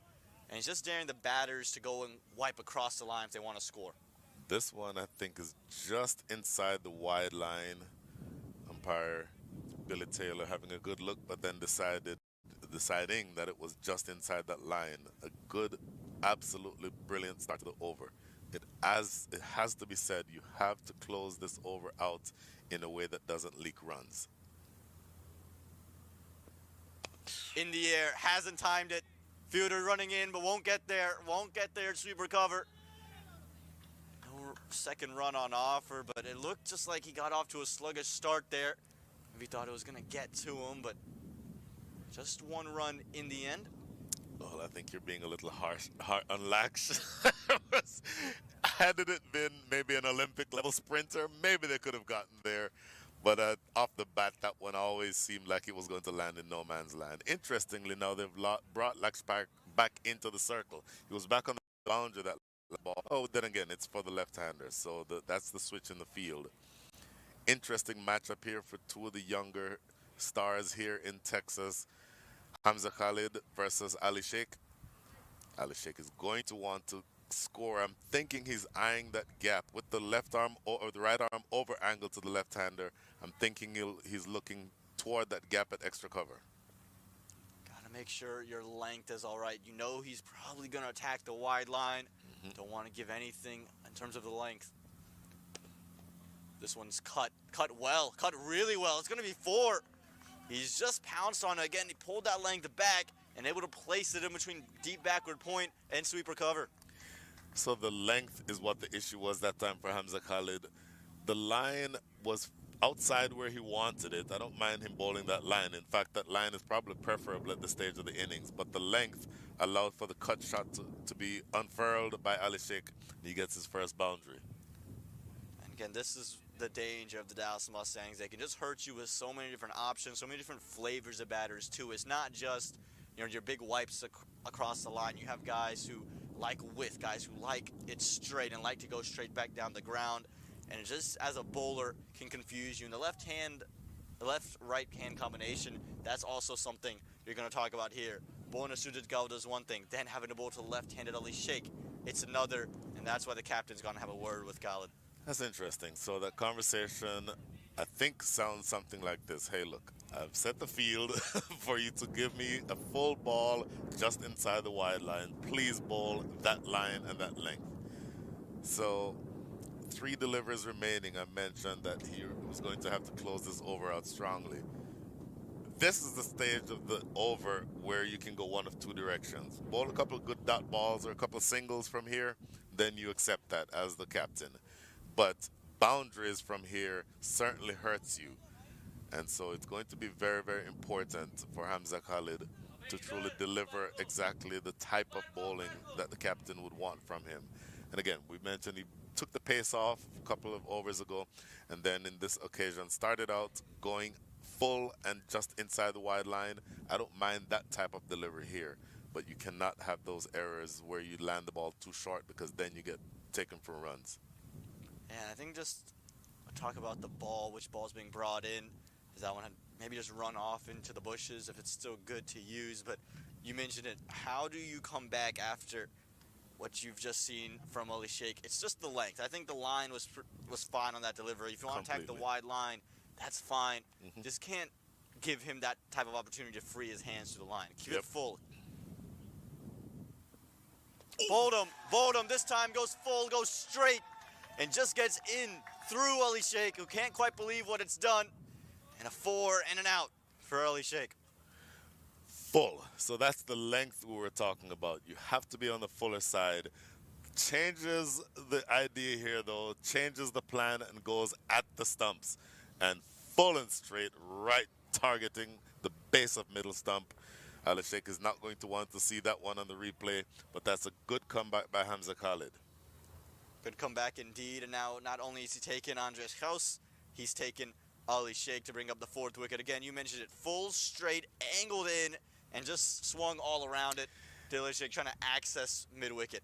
Yeah, he did play across that one. The reason why I said he's not going to want to see that replay is exactly that. He played essentially across a straight delivery.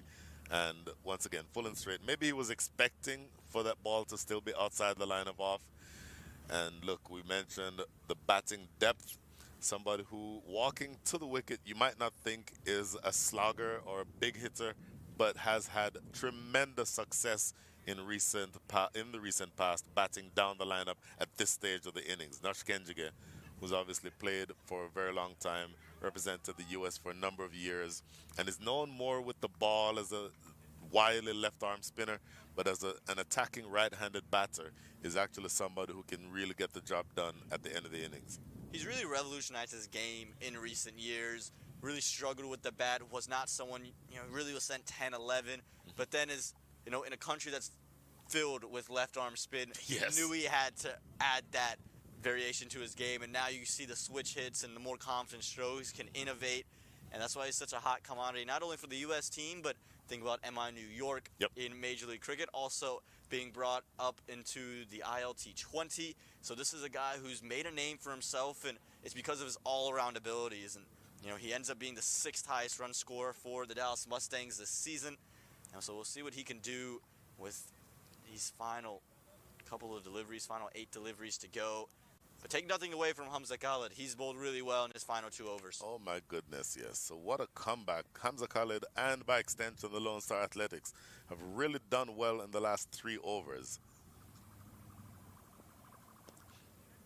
Inside edge, misses stumps, and Gowda gets home in the end. But still good bowling nonetheless from Hamza Khalid.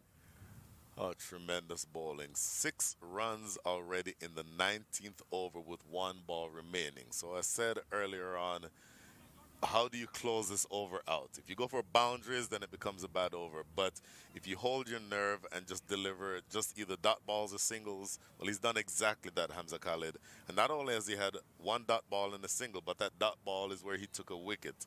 So to be facing a team that is scoring in excess of 9 runs and over, to bowl the 19th over and have only conceded 6 runs so far is a huge testament to his ability.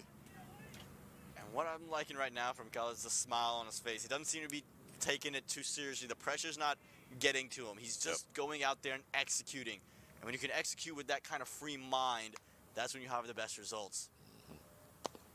Full straight down the ground. Nitish Kumar there will keep it to just 1. Another quiet over. 7 runs coming from it, and the wicket of Ali Sheikh. 19 overs gone. 176 for 4.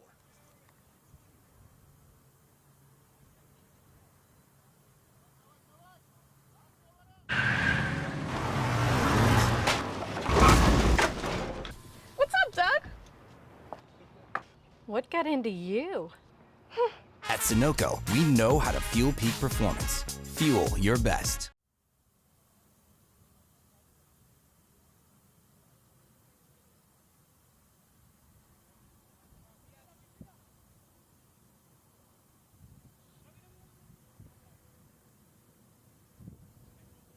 One over to go here, Brian. And when we look at this, the Lone Star Athletics have definitely got their Lakshmi Rice cooking because they've come back in such a massive way. We were looking at 200, maybe 210 at just the 16th, 17th over. And since then, have held things back, taken the wicket of Andres Kraus, Hamad Azam, Ali Sheikh, and has kept the Dallas Mustangs to under 180 entering the 19th over. Pawan Suyal to bowl that 20th over.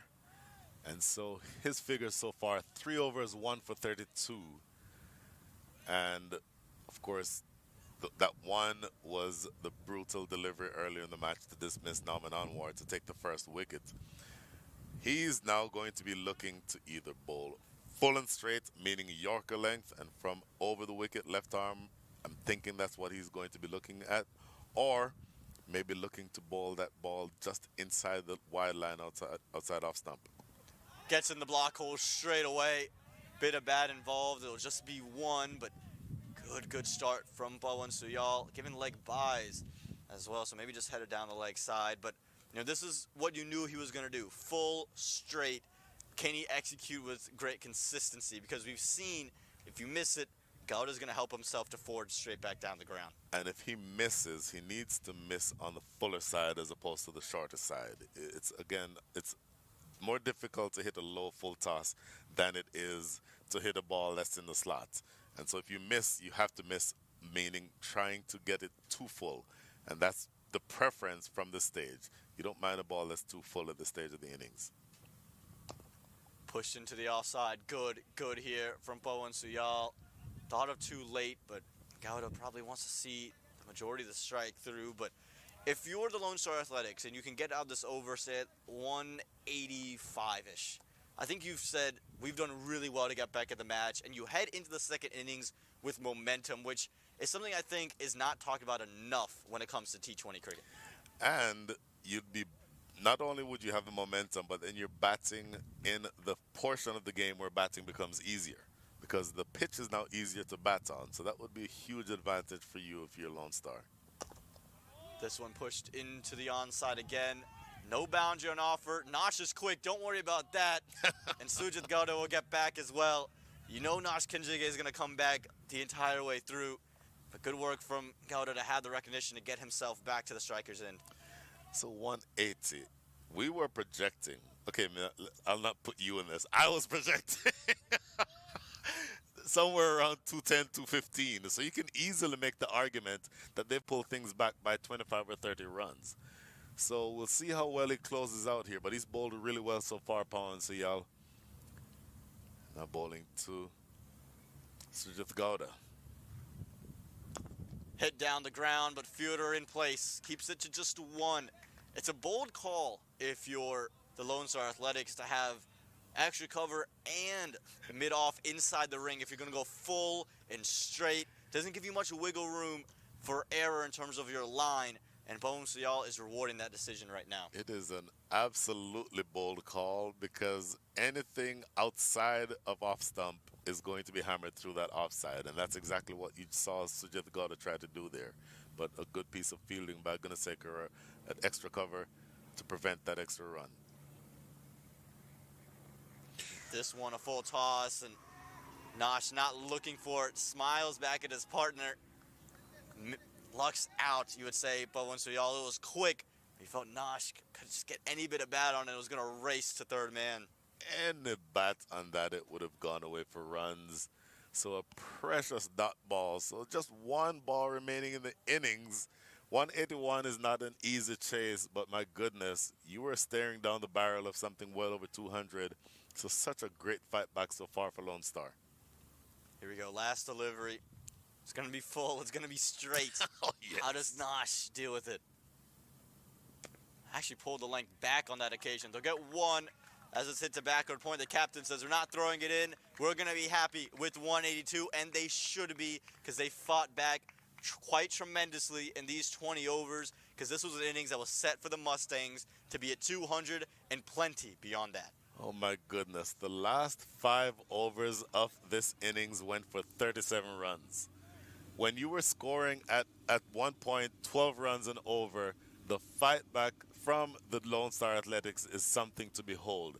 So looking at the scorecard, dominated there by the second and third number or names on that chart.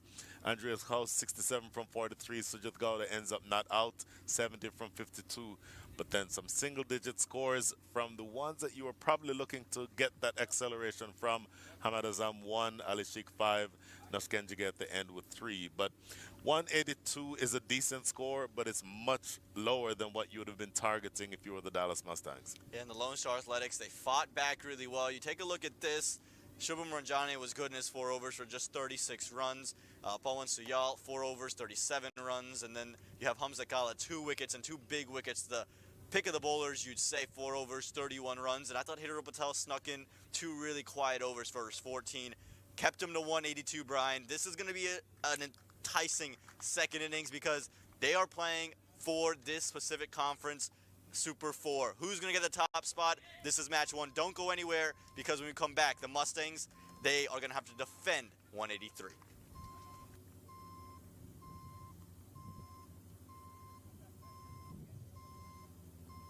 And if you just take a look at this, this is the highlights here. Starting off, it was Noman Anwar who just got things going, a couple of big shots, and was able to get the boundaries flowing early to take pressure off of Andres Kraus. Yeah, Naman Anwar liking that ball wide outside off, cashing it a couple times through the offside. One fortuitous with an edge, the other more authoritative.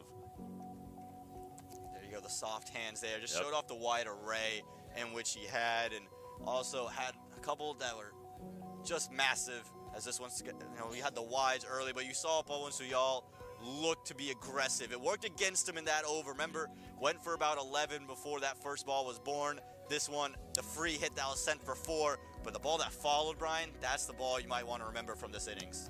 A former left-arm fast bowler here. Oh my goodness, that is the ball of the match. Short into his chest, ricocheting onto the stumps. That is the stuff that dreams are made of. But that first wicket didn't lead to much for the Lone Star Athletics, as we see a 4 here. Maybe a bit controversial whether it was bad or bad, but this was the partnership that carried Dallas through the game, thanks to the hitting from Andres Kraus and the hitting from Sujit Gowda on both the spinners and the pacers alike. So big partnership there in the middle. 125 from memory, if that's accurate, but it certainly solidified things. Hamza Khalid bowling well towards the back end, but took some stick here. That was the shot for me of the day, that blast through extra cover that went away for 4. And it was Sujit Gowda who had the stamp of authority early. He was the one creating a lot of the boundary shots. It wasn't just with powerful strokes. Things about shots like this, late, soft hands, touch, was on display, giving Andres Kraus time to get himself going. And once he did, it was bombs away. Yeah, so this pair really dragging the team toward a respectable total. And looking at this now from Hamza Khalid, short and hammered away over the top for 6. That was one of several 6s that we saw on the day. By my count, 7 6s, none of which was more impressive than that one. Lax Park, the left-hander, and that's where we saw that elevated check drive right out of the coach's book. Lovely shot down the ground for 4. It was just brilliance all the way around. Again, you see most of these by Gowda, and then that slog sweep was just what you needed if you're Andres Kraus to get yourself into the game set. He was 18 from 19, and then just said, thank you very much, I'm gonna have my boundaries now, and just found it. Started the over 18 from 19, ended the over with 35 runs to his name. Oh, wow. That's the kind of striking he was doing once he got himself going, and Milind Kumar just erring in the line far too much and far too easy for someone of Kraus's class. Yeah, he's gonna cash in on those every time. And then this next one, lopped it down the ground. Brilliant strike. There we see landing just, I think, over or just inside the rope. Gunasekara coming back though, bowling a really good over. That delivery there was not one of the best that he can bowl. Spanked away over the top of mid-wicket for 6. And Again, Ranjani, he also felt some of the pain, and some of the car owners in attendance felt the pain. This one's gonna hit the van right straight back there. Bang, right on the top of the hood. Hopefully insurance covers that one, but Shubham Ranjani also felt the pain of Sujit Gowda as well. Full toss, as this was the 50 for Sujit Gowda, a brilliant 50 that got them to this position, and then in that same over, Andres Kaus got his as well. Yeah, so this pair, even we said it a couple times, but they really dragged their team towards respectability. And in retrospect, looking at things now, that one partnership might be the biggest partnership in this entire match, because the big hitters you're expecting down the lineup didn't exactly produce the way you thought that they would. This 6 here was, for me, the shot of the... I've seen the shot of the day. Maybe this went the furthest of all the shots in the day. Well, this one short and wide and helped from Andres Kaus. And again, the onslaught just continued. It was just 6 after 6. You felt, when is this going to end? At this stage of the game, we're thinking, you're looking at 200, looking at 210, as this one was brilliantly carved through the offside. But a couple of overs just kind of changed the game. A couple of slow ones, and then it was just a catch. And it was this catch. This looks for certain like it's going to be 6, but Nitish Kumar has other plans. Oh, my goodness. Such a brilliant catch. You'll see him diving there. In fact, that was the drop earlier by Milind Kumar. But you'll see the catch by Nitish Kumar sometime soon. This is Hamad Azam skying one and knowing immediately he did not get all of it. Stayed in the air for a week and a half, but a decent catch taken by Ravindra Gunasekara down at cow corner. Ali Sheikh comes in, gets himself a 4 with the width, but yeah, we talked about Hamza Khalid, how he was so good late in the innings. It's because he did stuff like this. Adjust well, fuller, straighter, and the stumps slide up as Ali Sheikh plays all around it, and that closes things off. That's what led to that first innings. Stay tuned for the second. The Lone Star Athletics, they needed 183 to claim this first match of the Super Fours.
Hello and welcome, ladies and gentlemen, and welcome back to this Pacific Conference Super 4. The Lone Star Athletics are going to need 183 to win here against the Dallas Mustangs. I'm Om Patel, joined by Brian Walters. And Brian, you would have seen these two teams all throughout the year. This is the Battle of Texas. This is, we mentioned, this is your Super Bowl. This is the game you've looked forward to. And this might be the matchup that we're looking forward to. Two Major League champions, Ehsan Adil, Cheyenne Jahangir. And we talked about it at the toss. Ehsan Adil hasn't been healthy. He's suffered some lower leg injury. He's been put on the side. You have to imagine to bowl his first 2 overs up front. He's got to get wickets early, you feel, if the Dallas Mustangs want to be ahead of this match. Has to take wickets, and he is capable of taking wickets. If you've seen him deliver from very close to the stumps,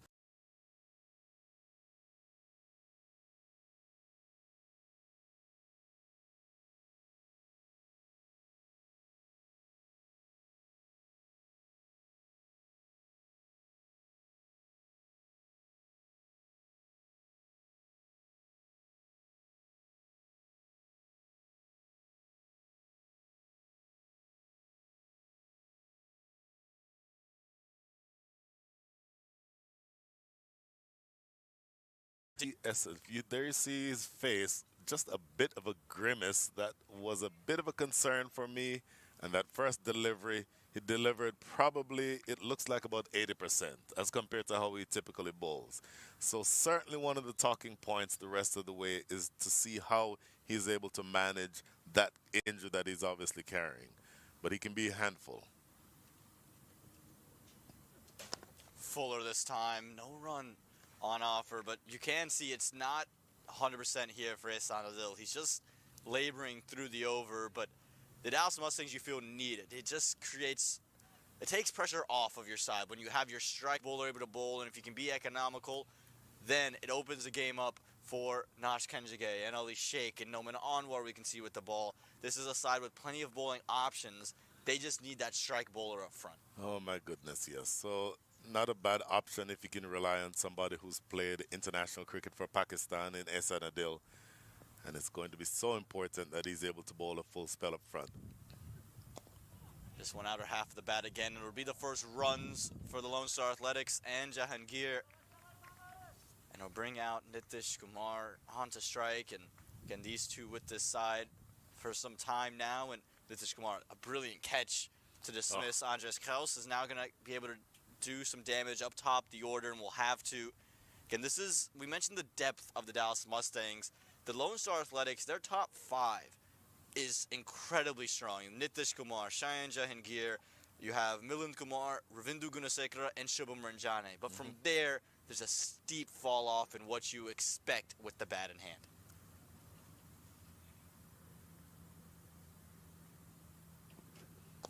As this one's clipped into the leg side, the first runs for Nitish Kumar. So Brian, with that being said, you feel that this opening partnership has to be in for the majority of these first 10 overs if they want a chance at 183. So to the point that you just made about the strength of the batting lineup, the leading batter for the year for the Lone Star Athletics is Nitish Kumar. 441 runs with a century. That century was scored a couple days ago in Musa, not too far from here, about 50 miles away from here in Pearland. But this pair in particular, Nitish Kumar and Cheyenne Jahangir, both very aggressive and both able to bat deep. So a lot depends on this pair at the top. Helped into the leg side, and Adil is not 100%. You can just see him next to the wicket, maybe just frustrated with the line, but you can just get a sense he's not at his full flow best. And again, you salute the effort, right? It's a valiant effort. It's almost a playoff type of a game where you need to win this. This is a team that's a favorite, and you're putting yourself out there, but it's just a tall task at the moment for him. Oh my goodness. And just again, reading his body language as he walks back to his mark, and you see him in conversation with Captain Hamad Azam, it may be that this is the one over that he bowls. Just doesn't look fluid, and again, if you ask the question, if you're Dallas, can you defeat the Lone Star Athletics without contribution from Esanadil? I think the answer is yes. So you question whether or not you should have had him play in this game in the first place. This one high on the pads, no run on offer. A good first over, even if it's laborsome. Yep. 1 over gone, 3 without loss.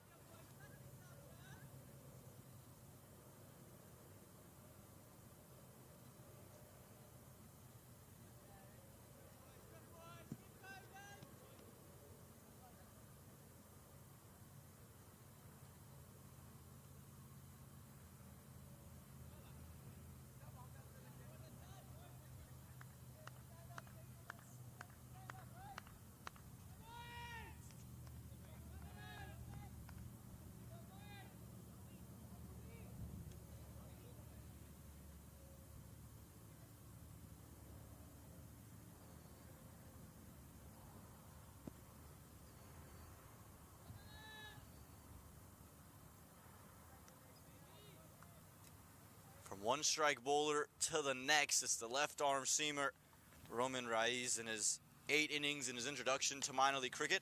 8 wickets, an economy under 6, so he's been really good up top the order.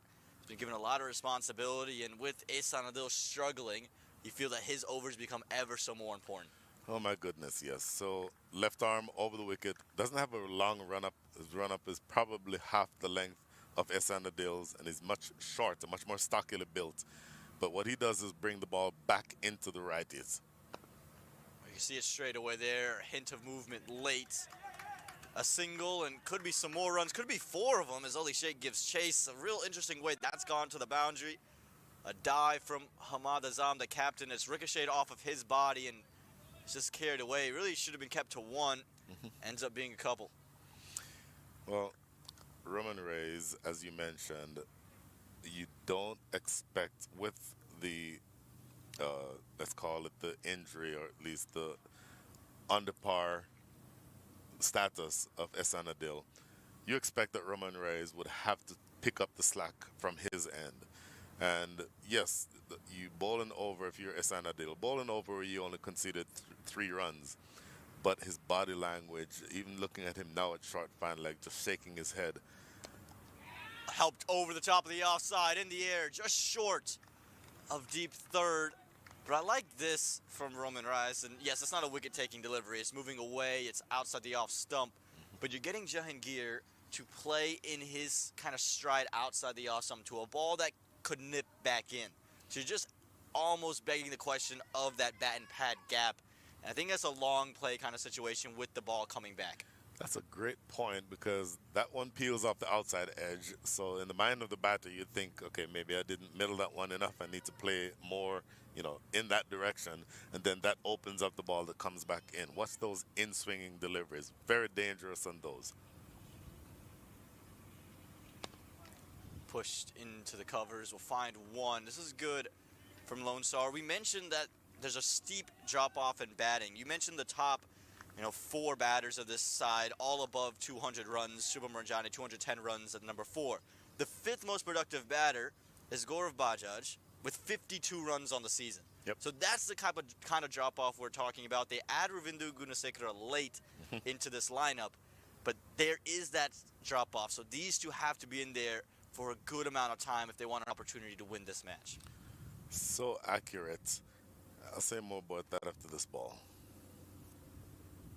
Oh. Beats him. That should be gone. It is gone. Jahangir comes down the track, shorter, and a little bit of bounce, a little bit of movement has undone him. It's just a little glove through to Andres Carlos, who's never going to miss out on that. And the first wicket falls right on cue for the Dallas Mustangs. Oh my goodness. The left arm quick, again, doesn't have a very long run up, but generates a fearsome amount of pace just from his shoulders. Very stockily built. And when you can take the wicket of Shayan Jahangir with a delivery that beats him for pace, bouncing on him and almost fending awkwardly at that one, the ball kissing the outside edge or off the glove, I believe, and through to the keeper.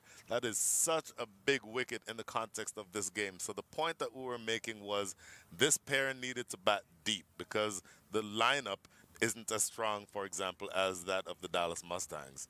So the way to win this game if you're Dallas is to make early, often inroads into the lineup. You've done that here with your strike bowler. Roman Reyes takes the first one. It's big indeed, and also speaking of the fact that there is Asan Adil and how he's struggling. Does he have another over? There's question marks with him. To get a wicket from Reyes early is incredibly valuable. It brings out Milind Kumar, another one of these off-season acquisitions we mentioned earlier from the Philadelphians. He had a big innings in that matchup at Musa just a couple of days ago. Yep. Can he find something similar alongside Nitish? Well, the stage is set. A whole lot is riding on this partnership. I know I said it in the first innings. This partnership may be the biggest partnership of the entire match, because if you knock over one of these two, then you expose the middle order, and another wicket or two, then you're into the lower middle order. These days, I think they've told me I can't use the term tail enders anymore. But you absolutely have, if you're this pair, have to stay at the wicket. This one, big shout, give in first ball. It's 2-2, and Roman Reyes, he's picking up the slack from the other end. It was hitting those pads, swinging back in, and the left armor creating problems. Already 2 wickets down.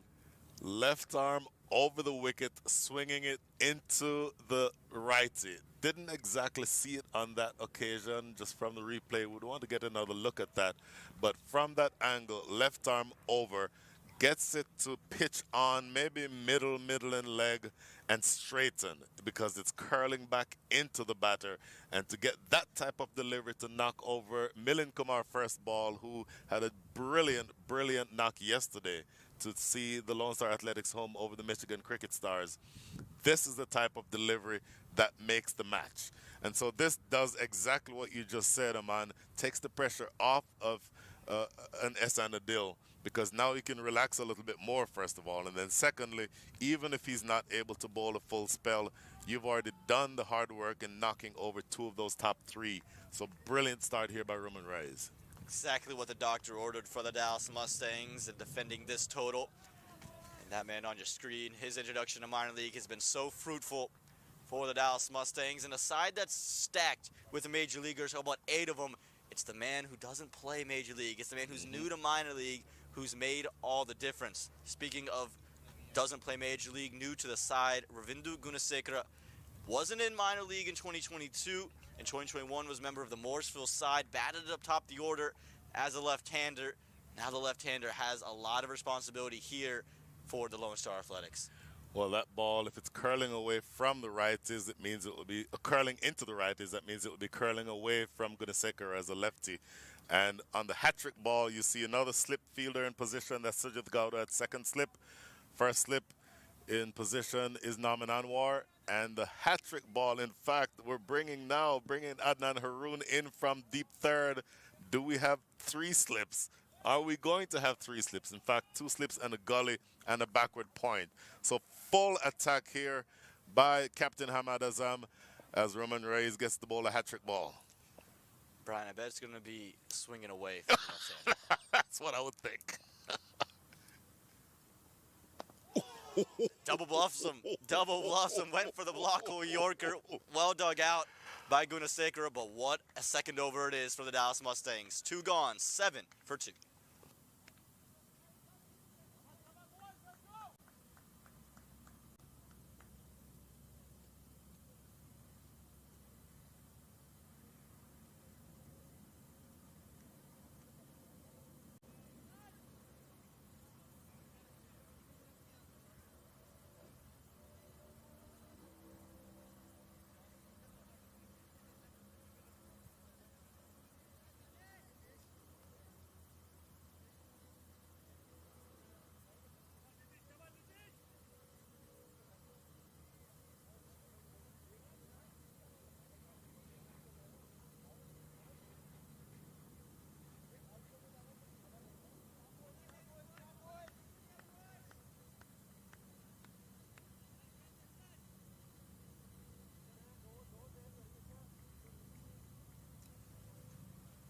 So Brian, after all the questions about Ehsan Adil, and will he be able to bowl a second, he is going to bowl a second into Nitish Kumar. And we saw him start on the legs quite often in his first over, and that's prompted a short mid-wicket in place. But Brian, I think I'm not sure if Ehsan Adil comes back in for this over if Roman Rice doesn't get those 2 wickets, because it just takes so much pressure away from this over from Ehsan Adil. First of all, it creates the opportunity for you to rest a few extra minutes while the new batters are going in and out. Secondly, it certainly takes the momentum away from the batting side, and so that gives you a little bit of freedom if you're Ehsan Adil. Clipped into the leg side. Fielder out there will keep it to just 1.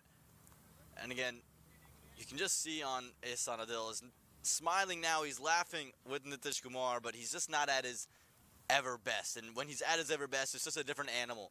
You know, we've had a guy like Nikhil Uttam-Sandani call him the best pacer in minor league cricket, and he's well worth that name because of what he can do off the surface with the seam. That is a very difficult statement to refute. There's a lot of good pacers in minor league cricket. When Ehsan Adil is on song, and he has been on song this entire tournament or this entire season, he is a handful. He's very difficult to get away. Delivers that ball from very close to the stumps, almost wicket to wicket, but moves it away in both directions, or moves it in both directions, both away from the batters and into them. Now with this right arm angle over the wicket to Gunasekara, 2 slips are in position again. Leaves it alone, that one.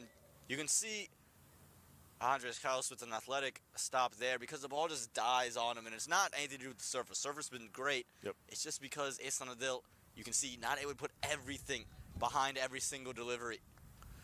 For me, it's looking at his follow-through. When he's on song, his follow-through takes him within a few yards of the batter. And he's ending up now right around mid-pitch, which says for me he's not putting everything into the delivery itself. Right at his delivery stride, that's where he generates much of his pace. Even though he has a long run-up, he generates much of the pace from those last 2 or 3 steps. The fact that he's not able to follow through all the way like he usually does is a clear indication to me that he's still at maybe 50 or 60% of what he can do. Gonna take a mature innings from Gunasekara now. Down the leg side, easily done. Really nice from Gunasekara. Just helped it on its way. We'll pick up 4 runs through long on. Wow. So this is a pull that goes through long on. That's not easy to do. Reads the length immediately, drags it from outside off, and drags it just maybe wide of where mid-on would have been inside the circle. In fact, where mid-on was inside the circle, and it runs away for the first boundary of the innings, and certainly the first boundary by Gunasekara. Yeah, much needed for the Lone Star Athletics after those wickets, and just to ease some of that pressure, right? You want to talk about rebuilding, you also do need to score around 10 and over. That's just the situation you're in because of how good Andres House and Sujit Gowda were in that batting inning. So if you were the Lone Star Athletic, yes, rebuild. Don't get further down this lineup, but find the bad balls to score on. Again short, again pummeled. Didn't quite time this one. Just lead to 1. You're going to feel that he's missed out, Gunasekara. But able to rotate strike now. You certainly got the feeling that Gunasekara missed out, and it will be interesting to see whether or not Hamad Azam allows Ehsan Adil to bowl another over after this one. So 1 more ball remaining in over number 3. Hamad Azam, who is also a very good pace bowler, can bowl inside the power play if he needs that option. And then we mentioned the bevy of spinners, particularly Naman Anwar and the other 2 left-arm spinners, Ali Sheikh and Nush Kenjige. Rolled his fingers over that one. Just keeps it straight. And again, it's just telltale signs that Ehsan Adil not at his full-firing best, but holding the Lone Star Athletics to just 13 for 2 after 3.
Ruben Rise takes 2 in his first, back for his second. Big shout again, finger up again. He's got his third in his second over. Ravindu's thinking it's going down the leg side. Has it swung back enough? Umpire says yes, and the third wicket down for the Lone Star Athletics.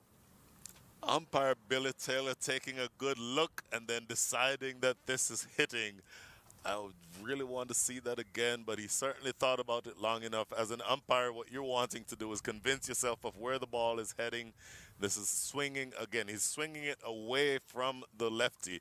So you're thinking that this one probably pitches on, maybe midland leg, and straightening enough to disturb the furniture. What another big body blow landed by the Dallas Mustangs, and you're now into the meat of the middle order. Brilliant bowling by Roman Reyes, 13 for 3, Lone Star Athletics. Well, we mentioned Ruben Reyes had 8 wickets in 8 innings through minor league. He's got 3 today, Brian. He's getting up to half of his season totals already. In 7 balls. In 7 balls, and he's just asking all the right questions. He's getting that movement. We haven't seen a lot of movement today. He's getting quite a bit of it, and now you're leading to Shubham Ranjani. He's a big match player. He's made for situations that require him to pull the match back, but he never thought he'd be out here in the 4th over. Shubham Ranjani is a brilliant all-rounder, said it earlier, but he's the best with the bat when he can come in and play with a certain amount of freedom. So let's say he comes in over number 12, over number 13. Let's say you have something like 90 or so runs to go. Then he can start playing freely without the thought of not getting bowled out. At this stage, they're in danger of being bowled out. And so they're going to have to be careful that they don't lose any more wickets here. So you have to play with much more introspection here if you're Shubham Ranjani. And that ball is going to be swinging back into him. So he's absolutely going to have to be careful. We said be careful. He's come down straight away. He's not going to let Ruben Reyes bowl the way he wants to bowl. And, you know, I think that's something to say about Shubham Ranjani. He's never afraid of the moment. He's going to play his game. And, you know, it's going to have to be mature today, though. Can't take anything too rash because, yes, you do need 170 more runs. You're creeping up to the quiet run rate near 11. But what you more rather need is you to be in the middle. You can score later. Field's going to spread. Just stick in, survive, bat alongside Nitish Kumar. It is so important that exactly what you just said is what happens. Have to stay at the wicket. What a delivery. What a spell this is from Ruben Reyes. Again, all the questions, Ace Sanadil. The focus was there. How is he going to bowl? Reyes says, don't worry how he's going to bowl. I'm going to finish this game right here, right now. Oh, my goodness. Knocking over 3 in the first 7 deliveries is a great way to start when the team is chasing a big number. Well, maybe not a big number, but 182, 183 is not an easy chase. But to knock them back to the point where they're fully on the back foot, the Lone Star Athletics, and now requiring to score at 10.3 and over the rest of the way, this is how difficult things are for Lone Star. And again, they don't bat as deep as Dallas does. So you're going to have to mix caution with aggression. You need runs, but you also can't lose any more wickets. Looking for the big one. Again, Ranjani, he likes to score. He likes bat on ball. That's dangerous stuff. Fetching at that one with the ball moving and seeming a little extra bounce. Asking for trouble, but Ruben Reyes, he's on the verge of a wicket maiden here, Brian, in the 4th over. Oh, my goodness. Sometimes on that, you know, after you play a shot and miss, you see them play the shadow shot. The shadow shot was more aggressive than the shot that he missed. So he certainly wants to take the game to Roman Reyes. But that, as we said, it can be a difficult proposition with the ball moving as much as it is and with them being in the position that they are right now. Full and straight. You just felt that was going to come at some point with the aggressive nature of Ranjani, just keeping him in place. Well done, defended out, but what an over. What an opening spell. He's just given up 4 runs. He's taken 3 wickets, and there's 1 ball to go here in this 4th over. Goodness, 1 delivery away from a wicket maiden. A wicket maiden when the team is chasing 183. So you need another 170 runs in the next 97 balls. Required rate now 10.5.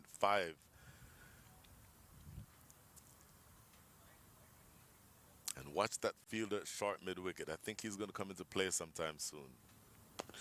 Hit down the ground, but straight to mid-on. What a start. What a start this is. The Dallas Mustangs all over it at the moment. 4 overs gone. 13 for 3.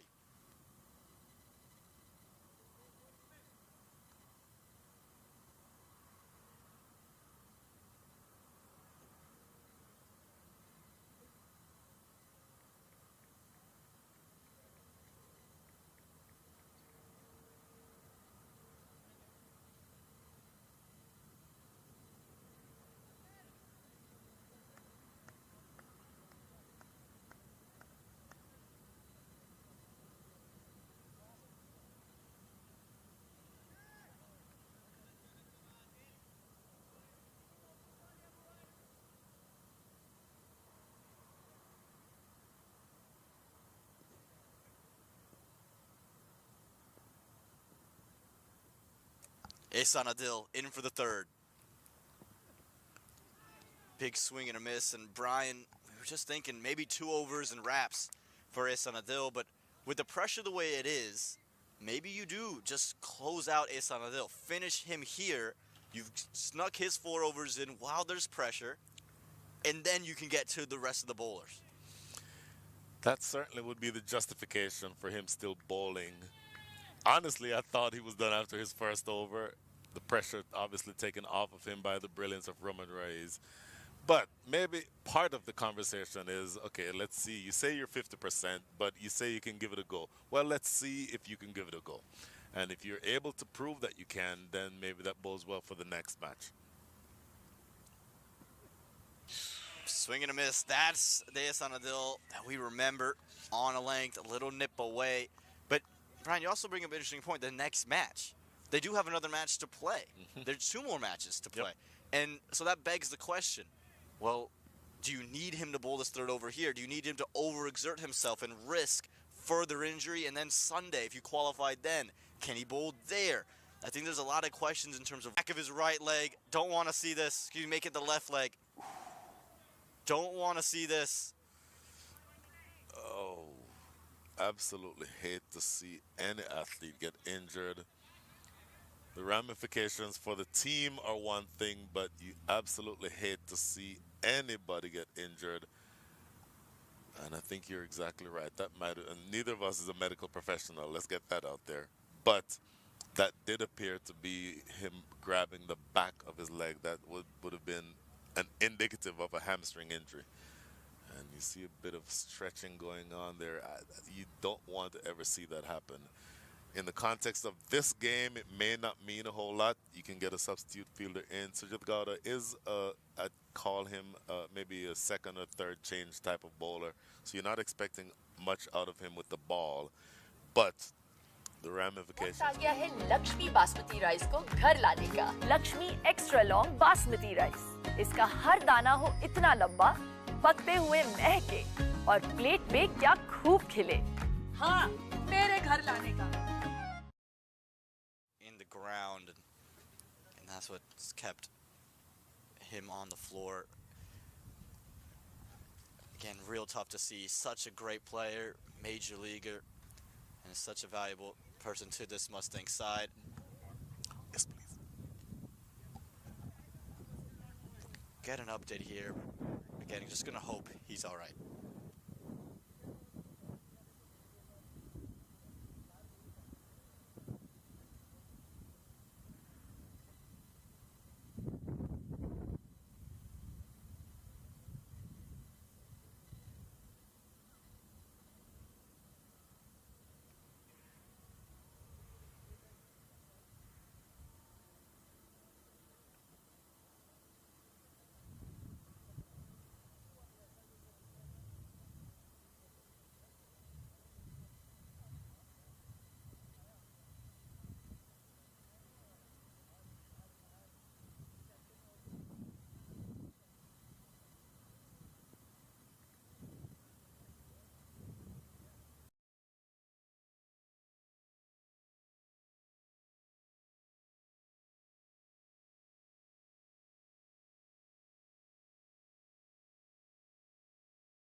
there is some stiffness in those legs of his, and again, it's just not an injury you ever want to see. But good to see him walking off on his own power. Even if it's gingerly, it's always good signs for South Dakota. I think that's accurate. So I think he'll be replaced on the field by the youngster Rishi Ramesh, if I'm not mistaken. Rashula Garkar, in the meantime, has bowled 2 good deliveries and 2 ordinary deliveries. The ordinary deliveries were banged away for 6 and 4 respectively. It is now up to him, knowing that Nitish Kumar is trying to launch a counter-attack. He needs to get back to that stock delivery that I keep talking about, that one that is on, off stump, and just short of driving length. Make him score from those types of balls. So it's important that you close the over out properly here and not concede any additional runs. 10 runs already from the over. Again, you mentioned just on 2 real ordinary deliveries. Nitish Kumar, though, is starting to find flow, starting to find the middle of the bat. Short again, clipped, given. There's a noise straight away. And an unfortunate end for Nitish Kumar. Is going to feel like he's missed out. Should have really found that one to the boundary. Instead, found the hand of Andres House. Oh, if he has this to do again, Nitish Kumar, he will hit that into the bushes 10 times out of 10. And I think he was just late on that one. Could not have imagined that the youngster would try to bowl short to him again. And just finding the outside edge, or the top edge rather, flying through to wicketkeeper Andreas House. By the way, Andreas House keeping today carried an injury from a couple of weeks ago because he suffered an injury that required stitches to one of his fingers. So the fact that he's healthy enough to be keeping is a testament to how well he's recovered from that. But back to the big picture for this game, the Lone Star Athletics now absolutely wobbling, 28 for 4, and it feels like it is all on the shoulders here of Shubham Ranjani as Hiran Patel comes to the crease. Hey, you mentioned it, and for Rushil, again, we'll say that ball probably should have been sent to the boundary, but the one thing you can say about the ball is a better line in terms of the first short ball down the leg side. This one much closer to the body, didn't give him the true opportunity to free his hands, but you know that Nitish Kumar and his caliber and his class would have seen that one to mid-wicket 1,000 times over. Yes. 9 times out of 10, this just happened to be the 10th occasion. That's exactly right. So Hiran Patel. Now, the bottom of the middle order is where you are right now. So it becomes that much more important for Shubham Ranjani to figure out a way to bat through the innings. Any conversation about the Lone Star Athletics winning this game or even coming close to winning this game would have to include Shubham Ranjani batting the rest of the way through. Well struck. Really well struck. How about this? Straight away, gets off the mark with a brilliant cover drive. Hiran Patel, welcome to the middle. Wow. So that it almost appeared like there was no wickets taken. Look at that delivery. It has to be said, it was in the slot outside the line of off stump, but you still have to put them away. And Hiran Patel, even with all the pressure that the team is under, finding a way to force that one through the offside for 4.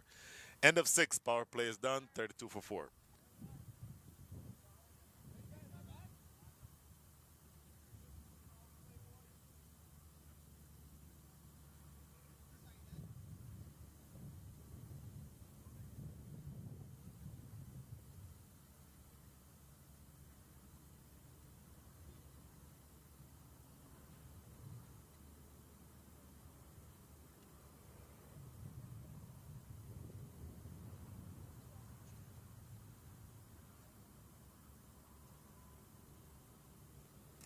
From one Golden Gate Grizzly to the next, at least the former ones, is Hamad Azam replacing his teammate who made the move with him from Golden State to Dallas, and Ehsan Adil. Azam wasn't used much with the ball in Major League Cricket, have a role to play now with ball in hand, starting off to Shubham Ranjani.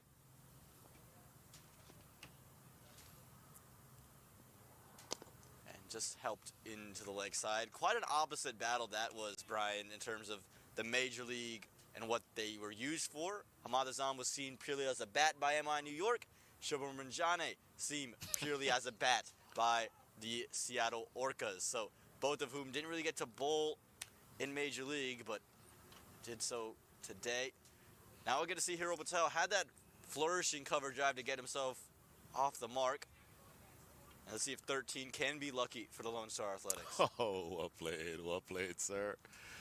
Hamad Azam on the season, 8 wickets in 10 matches, 19 overs bowled, so hasn't bowled a whole lot, but has been very effective in those 19 overs. Economy rate of 5.63, bowling average of 13.38. So that gives you some idea of what his prowess is with the ball in hand, and is very effective as a change bowler. Maybe he's not quite a strike bowler. Maybe you certainly wouldn't put him along with the likes of Ehsan Adil or Roman Reyes, but he's a great option as a first change bowler and still generates a fair amount of pace. And again for Hamad Azam, captain of the side in the absence of Corey Anderson. Can he pick up a couple of wickets and just shut the door?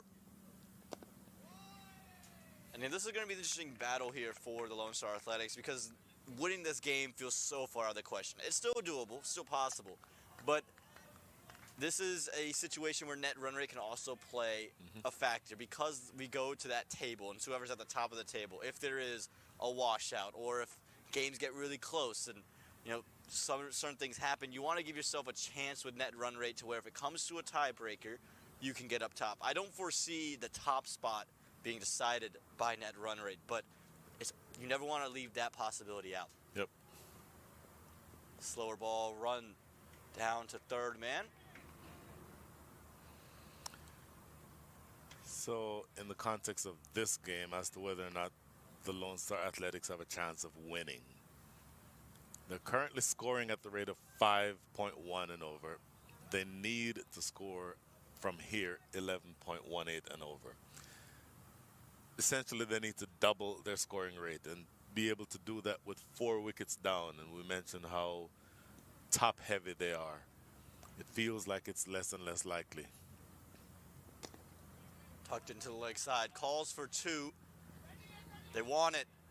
They're gonna get it too. Poor throw out in the deep, running a long ways in. It was never gonna be easy. Ends up able to find 2 runs. It's gonna be stuff like that for Shubham Ranjane if they want any chance to get back. Running 2s, finding the pockets when you're not finding the boundaries. So Adnan Haroon down there in the boundary.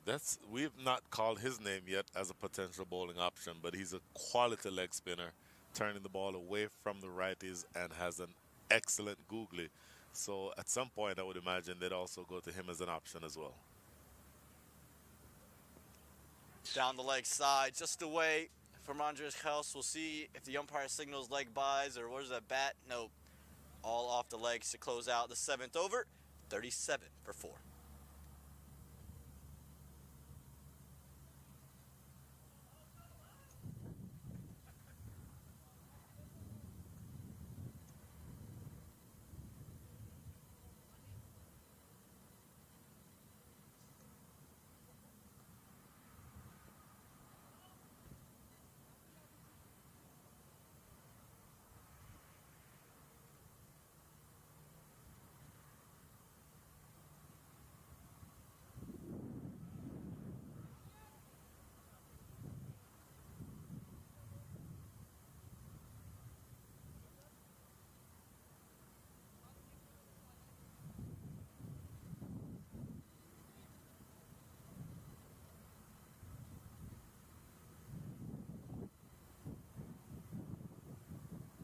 First signs of spin here from the forest end of the ground will be Nash Toshkenjige, who's just made a name for himself. He's been a star in American cricket, but he's become more of a global icon when it comes to USA for his exploits with MI New York, and we'll see him in the ILT 20 in the coming months. But right now, we'll see him with the Dallas Mustangs start things off. And Brian, you've just seen a lot of Nash over the season. He just seems to get better and better in every single year. You're not even sure how that's possible, really. the variety that he brings and the ability to have the same action but two balls look completely different from each other. He's a difficult bowler to target. So you've seen so often when they're looking to target him, you might hit him for 6, but then the very next ball or 2 balls later, he already takes that wicket because he's very, very difficult to target. This one's pushed into the offside. You mentioned it, difficult to target, and he takes wickets because of it. 14 wickets through the 10 matches this season, an economy under 7 as a spinner. That's fantastic, and a strike rate just above 15. So every 15 balls, he's taken a wicket. And you don't even see him as the wicket taker on the side. You see him as holding people down, keeping things tight, and then letting the others around him reap the rewards. Oh, outside edge, the genuine outside edge. That was a long stride forward from Hero Patel. And that's what Nash Kanjage can do, even in a T20 matchup. Genuinely finding the outside edge, as you said, makes you wonder. Of course, it's like closing the gate after the horse has gone through, but with a brand new, relatively new batter, at least a batter under pressure, and a left arm spinner, why there was no slip in position.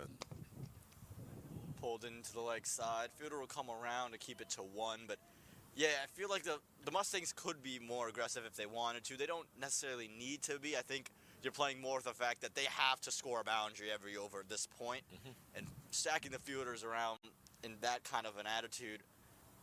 And, you know, Nash getting that outside edge on a surface is not turning. Shows just the variations he has. Misses out, you'd have to say, Hero Patel. On one that was just a touch shorter.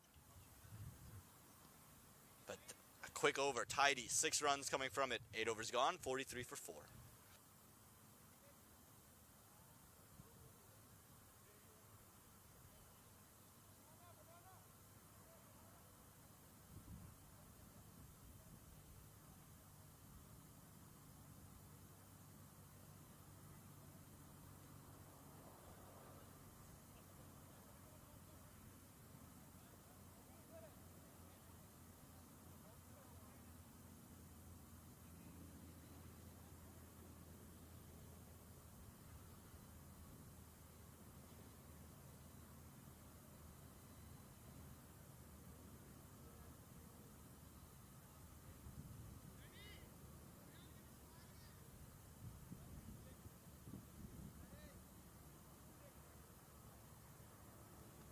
Hamad Azam in for the 9th over here. It's been clinical for the Dallas Mustangs with the bat in hand.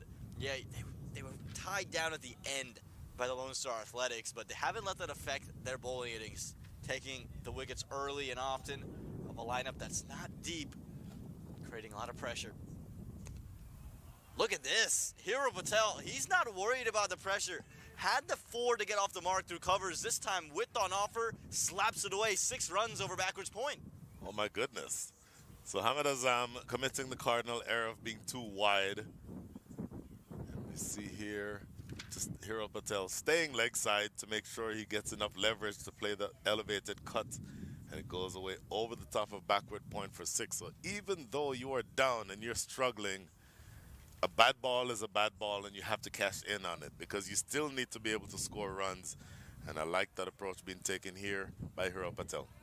And again, he'll be an unsung hero in this game. He's one of the few bright spots you'd say because what he did with the ball in hand, he gave up that 1-6 that got him to 14 runs in the over, but 14 runs for his 2 overs. But he was good with the left arm spin, quick through the air, jammed the batters for room, and now he hasn't let the pressure get to him. He's just been playing the ball to the merit of it. Wide outside the off stump, he's punished it. On stumps, he's just defended away, pushed for a single. It's good stuff from Hero Patel, and if Lone Star has an opportunity to get back in this tournament, he could be a big factor in that. He can impact things from both with ball in hand and with the bat in hand. And so if you're Hamad Azam, you have to tell yourself, okay, you know what? We had a very easy time so far, thanks for the brilliance of my opening bowlers, particularly Roman Raiz. But I still need to treat Hero Patel like he's a batter. I need to make sure that I bowl my best balls at him. If he's going to score big, he needs to score big off of my best balls. And a ball that is loose outside the line of off stump with width and bouncing, that's not going to threaten the stumps in any way. those almost by definition are balls that you can score off of. So some tightening up to do. I mean, I wouldn't make a huge issue of it if I were Hamad Azam, but there is still the need to pull things back and make sure that you regain your disciplines, your right lines and lengths, and then continue pushing along toward what should be, in theory, an easy victory for Dallas. Yeah, the way Hamad Azam is bowling, he also doesn't look to be 100%, or bowling at least 100%. He seems to be coming in, rolling the fingers over, just kind of getting through his overs. And we've seen him be so effective with ball in hand, but maybe have something to do with the big gusts of wind that would be blowing back into him. Yeah, that's better. On stumps, and that's often how it goes. You get hit for a boundary, you come back with your best ball. Well, you mentioned the wind that for some reason is picking up now. Interestingly, for those of us here in Texas, that wind is coming in from the north. We don't usually get north winds until maybe October or November. But that would be somewhat difficult as a pace bowler to be running into the wind. So let's see how well he handles it from here. Outside edge, away from the fielder, just be kept to one. Good comeback here from Hamad Azam, but Hero Patel, he's looking to be aggressive, and you have to appreciate the intent, especially if you're Shubham Ranjani at the other end. Takes a little bit of the pressure off you. Can find just the singles now because you have that boundary in the over. Well, if you're Shubham Ranjani, you're still thinking, all right, for us to win from here, we need to be almost scoring at 2 runs off a ball. So I can't just be out here. I need to be doing something to help manufacture runs. Slower ball, in the air, but away. Just away. Just 1 run on offer as well. And you mentioned, have to make sure you just find runs. I don't think you need to get to 12 from here. Yes, the required run rate is that. But if you can be hovering around 9 and 10, you can accelerate later. Just hold yourself in the middle and keep yourself in the game. I think that's got to be the message at this point. And it's going to be something to pay attention. Took that last corner pretty quick. Sir, I need 1 hand on the roof, 1 hand on the pump. Timeout for Sunoco Go Rewards. Keep pumping. With new Sunoco Go rewards, when you fuel, you save because rewards come first. You go into the last, this pair stays, bats all the way through to number, say, 15, and then you go into the last over. That pair would be well set, and you need 70, 65 off the last 5. 80 maybe even. Shubham Ranjan is still there. Then that's sort of what the formula might look like. The idea is just to not lose any more wickets from here, though. Into the leg side off the pads, but I think you're absolutely right, Brian. I think the key for this team is going to be sticking in, keeping yourself in the game, keeping it available. That'll close out the 9th over, 52 for 4.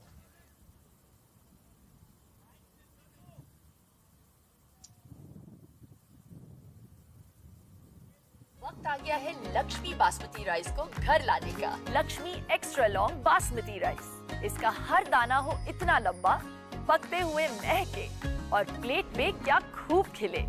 हाँ, मेरे घर लाने का।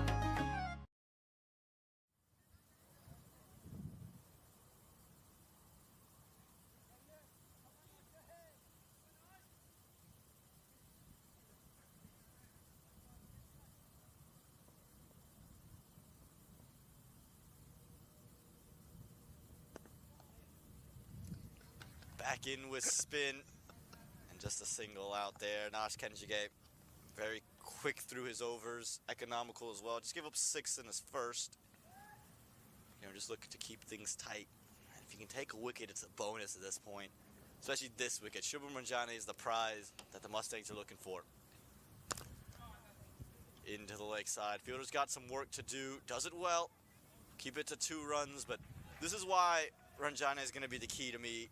Because, again, he's a big-time player who, if he's in at the end, he just has this handy knack for making things go his way. So we're talking about somebody who is a very high-quality player. IPL experience, Major League Cricket experience. You mentioned most valuable player in the championship match.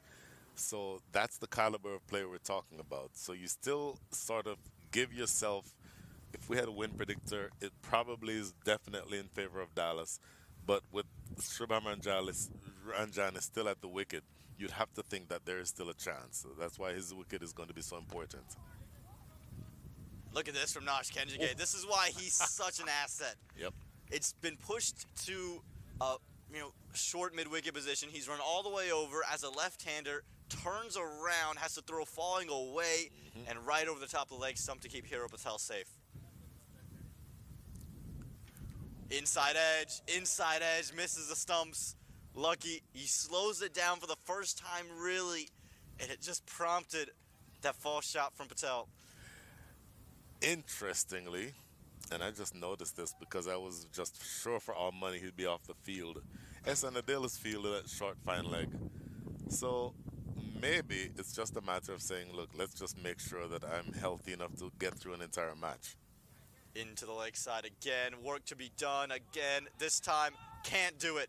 I think it's Rishi Ramesh who is running out from deep mid-wicket, unable to keep it away, to the disappointment of Nosh Kenjigate. 4 runs to close the over. Yeah, Nosh may be dragging this one down a little bit short. Rishi Ramesh running, diving to his weaker side, his left side, gets a hand to it, but not able to keep it from trickling over the rope at deep mid-wicket. End of 10, halfway through the chase, 61 for 4.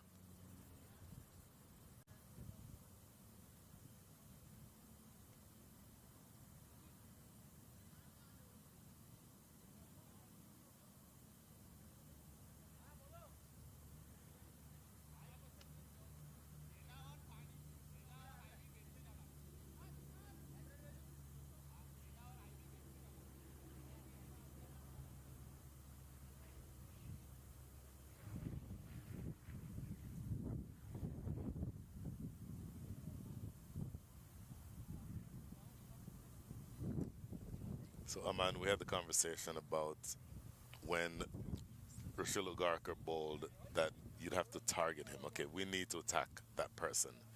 Do you then have the conversation as a Lone Star Athletic side? We're now down to our last 60 balls. We need another 122 runs. We need to start attacking somebody. Do you pick one of the spinners? Potentially Alishik, who's now coming into bowl for the first time. Do you say, all right, the wind is blowing from the north, so any ball elevated this direction will help the ball carry? Do you choose one of these overs to try to attack Ali Sheikh? You have to attack somebody, Brian, and Ali Sheikh's not the guy you want to attack who's quick, angling at stumps. But as you mentioned, the wind blowing in this direction, have to imagine it would help. And, I think you got to put the bad balls away, but it goes beyond the bad balls, right? You're talking about needing more than 12 runs and over. And having to score at a high rate. Never's going to be easy with Nosh. It's never going to be easy with Ali Sheikh. I think you might be able to get away attacking Ali Sheikh, but again, this is the question you didn't want to have to answer. You didn't want to have to say, who do I attack? Right. Which left arm spinner because of this. Because even with Ali Sheikh's age, he's so experienced. He's created the variations in his bowling, and this is a surface he's very familiar with. He's played here in the Dallas area, in the Houston area, and is just comfortable with PVCC. And there's no pressure on him. You have to attack everybody at this point. You have to pick a couple balls from every person.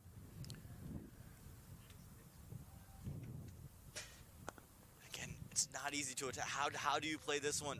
You would have to look to elevate it down the ground. And in that case, you have two fielders in those positions. This is why Ali Sheikh's so hard. He doesn't do a lot with the turning or the ball going the other way. It just keeps you rooted. It's about the length that he's bowling for me. You're not able to get underneath these balls. So 4 deliveries in, and you've only conceded 2 runs. This is brilliant bowling by Ali Sheikh. Make that 3 runs conceded in 5, and that run rate continues to go up. Again, this is why he was such a hot commodity in that Major League draft that happened earlier this year. Impressed the combine in all 3 phases. You said probably the first U21 off the board in that U21 round. The Knight Rider said, we're not waiting until the 9th round. We're going to go get this guy because he's someone we can build on in the future. And there you go. Just 4 runs going to be given up from his first over. 11 gone, 65 for 4.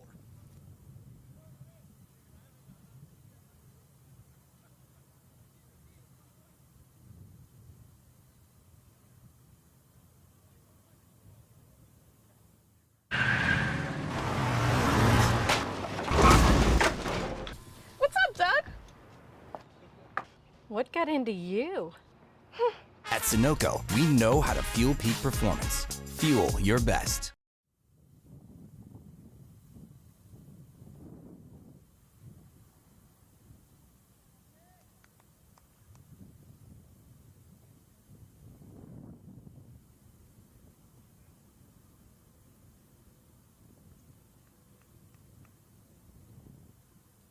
Brian, you pose a question to me. Who do you take on? Is it Nosh? Is it Ali Sheikh? Well, Nosh is back. They only got 4 runs from Ali. Is it Nosh? Yep. Ooh. Can't be. Not with this line, not with this length. We're just having a conversation.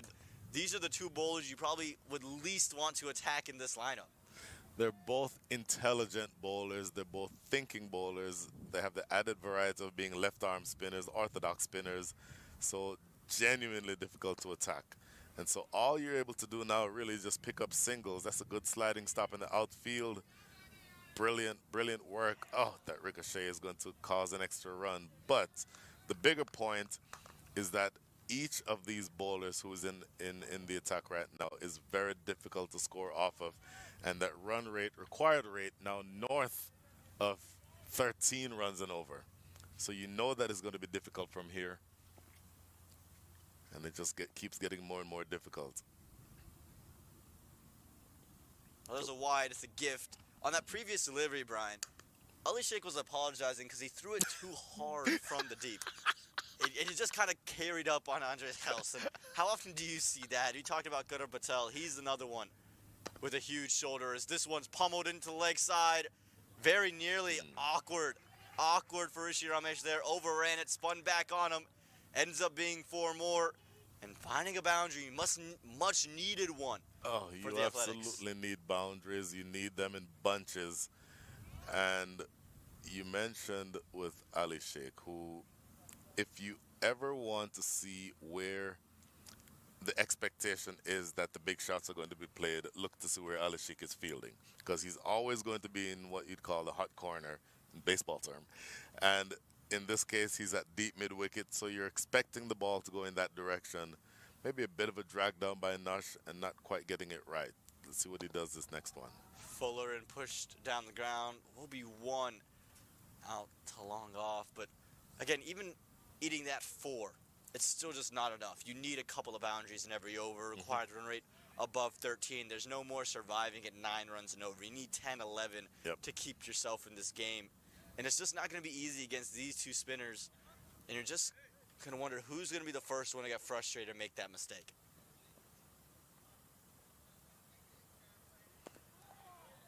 Hasn't tossed very many of them up. That was one of the ones he tossed up just to sort of create that bit of variety.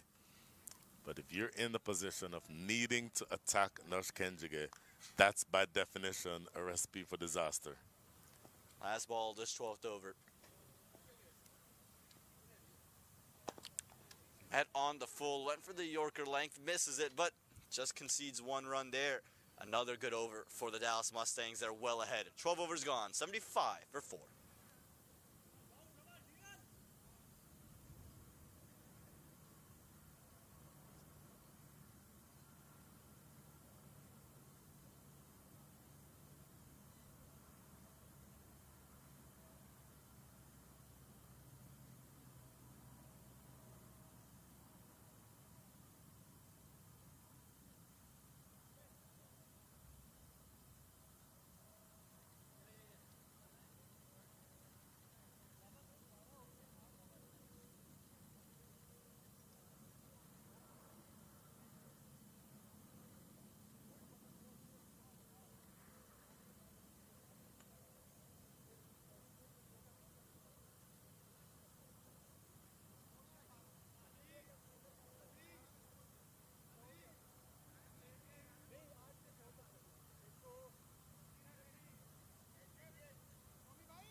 Left arm spin to continue this time. Ali Sheikh just gave up 4 in his first.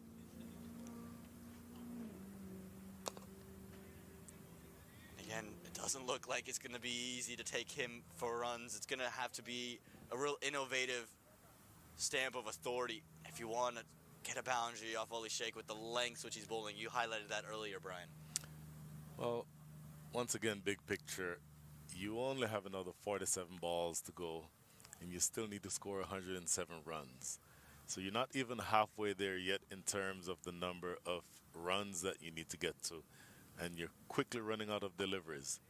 And it's not going to be easy because, again, Ali Sheikh, I hate to keep repeating ourselves, but it bears repeating because it's so difficult to score off of both of these left-arm spinners. And the job keeps getting more and more difficult. Each dot ball, each single makes the scoring or the required rate go up. And this whole match, you would just say, is right in the teacher's guide, the textbook of how to play at PVCC, how to control an innings, because the Mustangs, with the bat in hand, lost an early wicket, held their nerve, put the bad balls away, kept themselves in the game for a long period of time before they teed off. With the ball in hand, able to take early wickets, and now forcing teams to hit off a length, which is never easy to do. This is a team that just shows experience, and again, it's the 8 major leaguers a part of this side. That's why they're the favorites going into this competition, and they're showing it in full spade. What a stop! What a stop from Ali Sheikh. He's caught that clean, ladies and gentlemen. It's not just he's got a hand to it. He's caught that one clean. That only saved 1 run. It would have been stopped by Hamad Azam. But what about the benefit, the psychological benefit to the bowling side, that knowing that you cannot get that ball past Ali Sheikh? In the air, there it is. Finally, needed one of them. Yep. And after the stop of the hand with Ali Sheikh, a 6 for Shubham Ranjane. Good strike down the ground. Shubham Ranjane needs a whole lot more of these. Ali Sheikh leaving that one in the slot. And you see the reaction right there that he had. Knows that he didn't get that one full enough. So a 6 down the ground. Believe it or not, 10 runs from the over, and the required rate goes up to 14. So end of 13, 85 for 4. वक्त आ गया है Lakshmi basmati rice को घर लाने का। Lakshmi extra long basmati rice. इसका हर दाना हो इतना लंबा, पकते हुए महके और प्लेट पे क्या खूब खिले। हाँ, मेरे घर लाने का।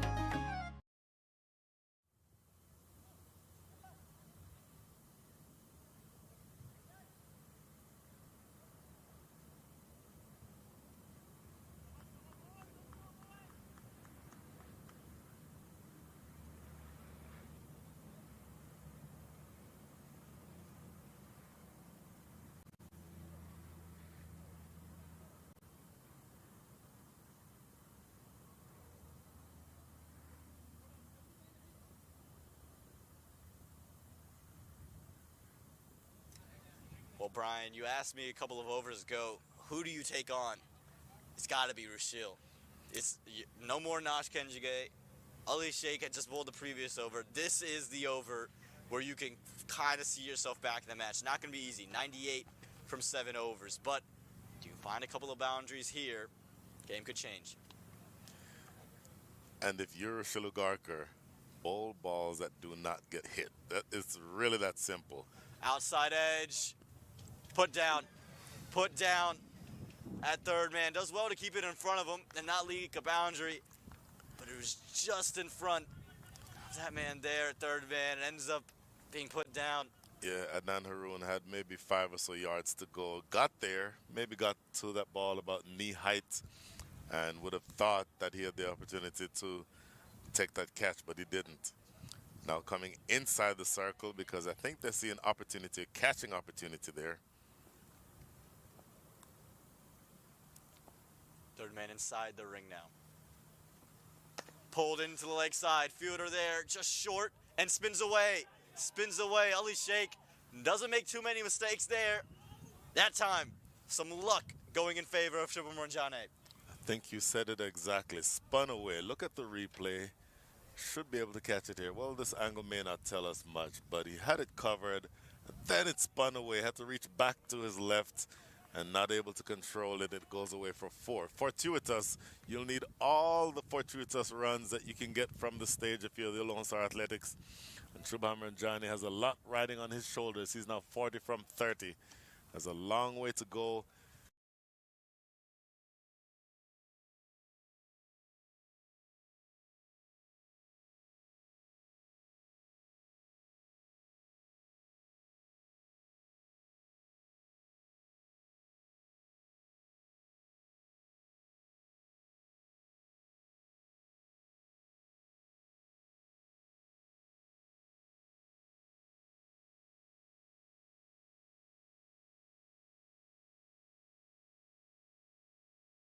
you're looking for here. Down the ground, well done. Well done from Hero Patel. He'll fetch a couple more runs, another boundary, 4 more. Needs this over to be big, and they're doing so right now. Absolutely. This one was not the stock ball I was referring to. This is also in the slot. If we had the graphics that you could see the painted slot on the pitch, I would think that you'd find this one right in the middle of that zone. And all that Hero Patel needed to do was elevate it down the ground for 4. So a little bit to clean up here if you are Rushilu Garkar, and he's being counseled now by Roman Reyes and by the captain Hamad Azam, because I think they both sense that these batters are doing exactly what you suggested. They're looking to target him, and it needs to be that he finds a way to bowl deliveries that are not hit-me balls. And these last 2 deliveries are going to go a long way toward determining what happens the rest of this match. You see him now motioning to Adnan Haroon to come inside the circle. This, for me, tells me that he's going to be bowling full and straight, and really, that really would be all that's required from here. Long off in place as well. That same shot could find a fielder. Pulled the length back. Third man able to get there, but again, doing what they need to do here. They went single, 4, single, 4, single. If the odds stay true, it could be another 4 on this way. And Ranjani quietly has moved to 41 here, Brian. It hasn't been an easy stay in the middle, and they need a lot more from him, but he's 41 from 31. And again, we mentioned, if he's just in there, you just feel he can take the game on.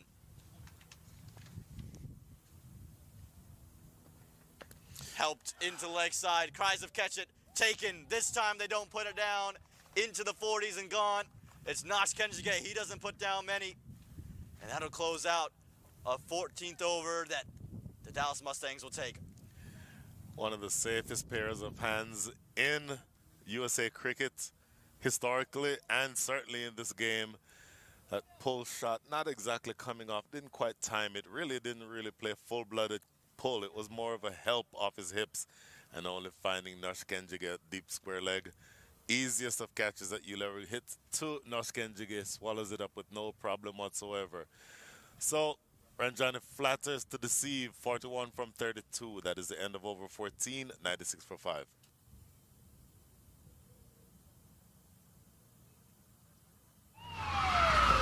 Took that last corner pretty quick. Sir, I need 1 hand on the roof, 1 hand on the pump.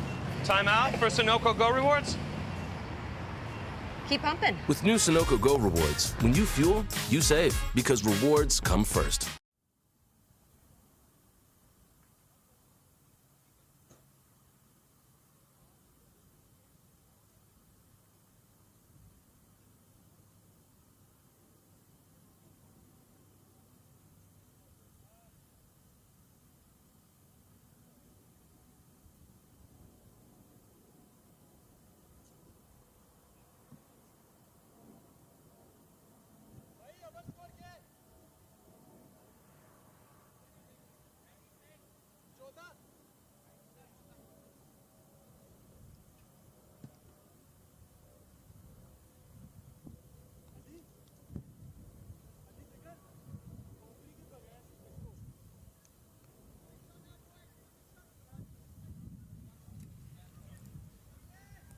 Well, we just saw the departure of Shubham Ranjani, Brian, and Ali Sheikh will continue with Hiro Patel, and now the captain at the non-strikers in, Sidesh Patare. Well, forgive the expression, the noose continues to tighten, and that's a big body blow with the loss of Shubham Ranjani. So the rest of the way, you don't expect very many big hitters. So it may be up to Hiro Patel, but he's up to the challenge, you would think. Been very aggressive since he's been there. Now 32 from 26 with that boundary. Yeah, just been given a little bit of width that time, Hiro Patel, and he creates it as well, moves away, and just helps himself over, covers. Just take a second look again. Just spun quite a bit away from him, and then just helps himself over, covers. And again, this is what he's done all the way through, and if you had a couple more wickets in hand, this is a vital innings, but it just feels too much to ask. This one in the air, cries of catch, it was fall short, but the intent is there from Patel. He's looking to find boundaries, and we'll see what kind of intent the captain comes out with, because if he can find boundaries too, Again, you feel this game has gone awry, but you just never know. Cricket's a funny game, Brian. Anything can happen, and just a couple of boundaries can kind of change how we view it. Anything can happen, that is exactly right. But to the extent that you need another 81 runs after that single, and you only have another 33 deliveries in which to get them, required rate starting to get close to the point where you need 3 runs off of every ball. So things are going to be, no question, difficult from here. And so you have your work cut out for you if you're this pair. In the air, cries of catch it, just short of Nash Kendrick. Does well to keep it in front. Again, I think he thought it was going to get to him, ends up being short of him. Diving forward, again, great attempt there. Those are the most difficult ones to get, flat and hard toward you in the outfield. Those are very difficult to judge, and Nash Kendrick, judging it well, almost got all the way there and almost had to field it on the short hop. And I think he might have just jammed his right thumb at the same time. Yeah, something to watch for. Again, this game is pretty much done and dusted. Just need a pretty bow to wrap it up. In the air, Hamad Azam is there, takes it, make it Ihsan Adil out there in the deep, gingerly waking his way over. He bowled well, bowled his 3 overs, strikes another look at mid-wicket, but he's taking the catch. Yeah, this one skied off the top edge. I have to say, not the most athletic of movements toward that delivery, but he won't mind that one bit. Manages to do enough to get to that delivery and pouches it pretty cleanly once he gets there. Ali Sheikh gets a wicket. 3 overs of his spell are finished after 15, 103 for 6.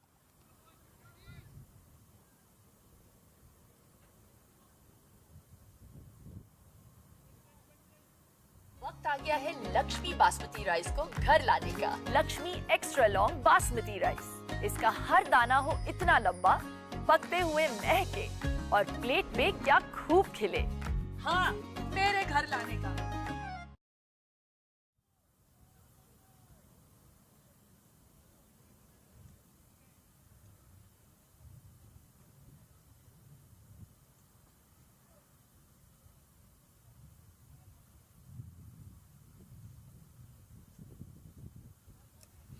Well, you ever heard the term designated hitter, Brian, a slugger? That's what the Lone Star Athletics needed, and that's what they need right now. And Gautam Patel, who's just wrapped up his minor league baseball season as an affiliate with the Chicago White Sox, he's in with bat in hand at the non-strikers end. Can he have one of those Shohei Ohtani moments, those Mike Trout, Aaron Judge moments, where he's finding home runs, finding sixes with ease? That's what's going to be needed for the Lone Star Athletics from here. Oh my goodness. So essentially you have one gear that you need to be in the rest of the way as Rochelle Garca continues bowling his last over, make that his 3rd over. Full and straight, driven down the ground for a single. I actually like the move to get Rochelle another over, and I like it because of the fact that it just gives him some more opportunity to gain experience, to gain confidence in what he's doing in a situation that even if he gets hit for 20-odd runs, the game is still well in your grasp. So there's really no pressure in giving him this over, but he's got an opportunity to really learn. So Karan Patel, baseball player extraordinaire, is going to be asked to hit some toward left field here. Instead, shows off the high elbow. How about that? You're expecting maybe the baseball swing coming from the hips. Instead, it's just the full flourish of the bat. Wow, that was almost a defensive shot in the test match is what it looked like. High front elbow, really beautiful looking, but it makes the required rate jump to 16.93.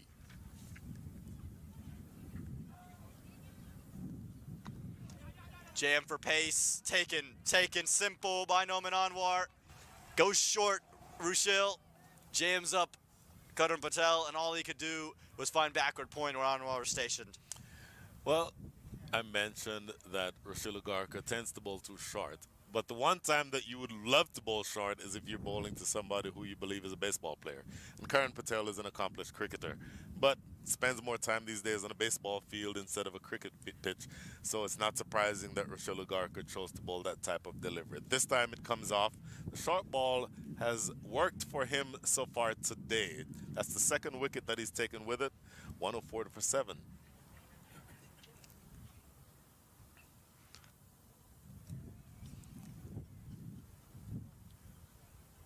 Lone Star Athletics just 3 wickets away from being put out of their misery here. Have to go back to the drawing board quite quickly. Yep. As we'll see them tomorrow. And again, there's 3 games, and losing the first one really puts you in a bind. You would almost say takes you out of contention, but you never know what could happen. And you've seen some good things out of Hero Patel. If you just got something going up top, you say, okay, there's our 6th bat. Joining him right now, it's Hamza Khalid, who's good with the ball in hand late. With the bat in hand, is going to want to see out the rest of these 4.3 overs. Yeah, a relatively, or it feels like an anticlimactic end to this match that promised a whole lot. There's always excitement when you have the battle of 2 teams from the same state. And in fact, our second match today features 2 teams from the same city. But I think at this stage it feels more like we're just going through the motions to close out what really should be a pretty easy victory for the Dallas Mustangs. Good delivery this from Rashio. You can see he's bouncing with confidence, and the carry was very impressive there. You mentioned has a good deal of pace, showing it off right now. Look where Andreas Haus takes this ball. It landed short of length. Andreas Haus is probably, I'd say, 20 or so yards back, and he took that ball at face height, and the ball was still on its way up when it got to him. So that is a fair amount of pace being worked up here by Rochelle Lugarka. This time Fuller and get off the mark will Hamza Khalid. But again, this is more about what it can be for Rashil. In a situation where Ihsan Adil didn't really look good, is gingerly moving out there. They're keeping him out there so they feel that there's no real chance to aggravate this injury. But say it does aggravate. You never wish that, knock on wood, but if he can't bowl that the third over, can Rushil Lugarka do that for you? And right now he's saying at his best, he has that ability.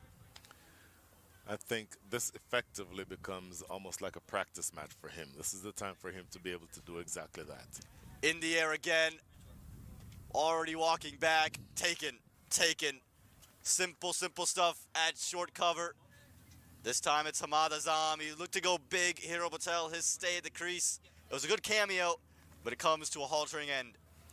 Hamad Azam did not move an inch before that ball came down and landed in his lap. It was almost like batting practice or catching practice where the coach just hits the ball in the air to you. Didn't have to move, and it lands right in front or lands right in his grasp at short cover. So wicket number 8 goes down, and maybe the only thing to be decided from this point on is whether or not they get bowled out. 105 for 8.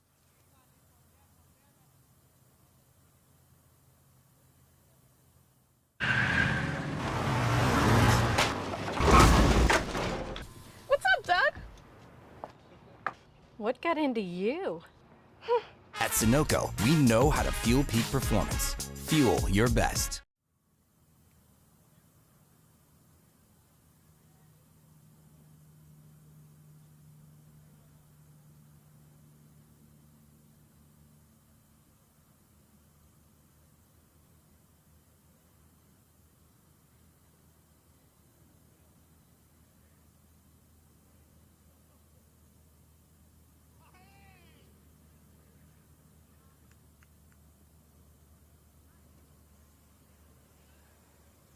More spin, but new spin. Ryan, it's Adnan Haroon coming in with ball in hand. You mentioned his ability to turn it away from the right-hander. We'll get to see it in with a slip as well. That certainly would be the thinking. Let's see what Adnan is able to work up today. Oof, juicy full toss. Nash Kenji might get around to this. Oh, he's done really well. He's done really well. Direct hit would have been just made that an absolute masterpiece of a fielding display. But the stop on this from Nash Kenjige is exceptional. That ball has died on him very, very quickly. He's got his hands low, keeps it in front of him, saves 2 runs. That's really good work. Really good work. Now this one he would have had a better sight at because he's running from the side, so he would have been able to judge this one better, but still required a whole lot to be able to field that one. And Adnan Haroun has found the length now, the dip late, and this is an opportunity for the Mustangs to roll the arm of all their bowlers. I wouldn't be surprised to see 4 new bowlers used as this one's hit up. Work to do, does it well, does it well. Simple as you like there. On the deep, Ali Sheikh. Not going to drop that. He is not going to drop that. 10 times out of 10 he will take that, and one of the simpler catches that you'll see him take. Well, think about this. You got Nash Kenjige stationed at long on, and you got Ali Sheikh at long off. There's no escaping this there. It was a good strike. He was close to the boundary, but made it look ever so effortless. And the 9th wicket goes. 1 more to go here. Brian and Adnan Haroun, he'll take it. His first wicket of the day. And an opportunity again just to get himself some reps throughout the week. Absolutely. So now the last pair at the wicket. Neither of the pair at the wicket right now has faced the delivery. That gives you some sense of how things are going for the Lone Star Athletics. Laksh Parikh coming in to join Pawan Soyal. Laksh Parikh, the left-handed batter and left-arm pace bowler. And all is essentially lost from this stage.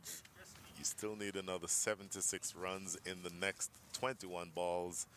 I'll leave you to decide whether or not that's possible. Well, we'll find one straight away. I don't think the question is the 75 runs that are left, Brian. It's just facing these 20 deliveries. I think that's going to be the key. Can these two see it out? Yep. Because easily, I'm sure Laksh Parikh on another day would have said, oh, a juicy full toss. Exactly. I'm going to swing at it. Hey, but instead, straight bat down the ground. That tells you what the situation is. Yep. Oh, nearly just away from Haroun. So y'all still looking to play some shots here. And so, again, net run rate is going to be a factor. You know that. But this is a tournament. This is a situation where the only one team goes. It's going to be about wins. Pushes nicely to find one to close out the 17th. Adnan Haroun picks up the wicket in his. 17 gone, 110 for 9.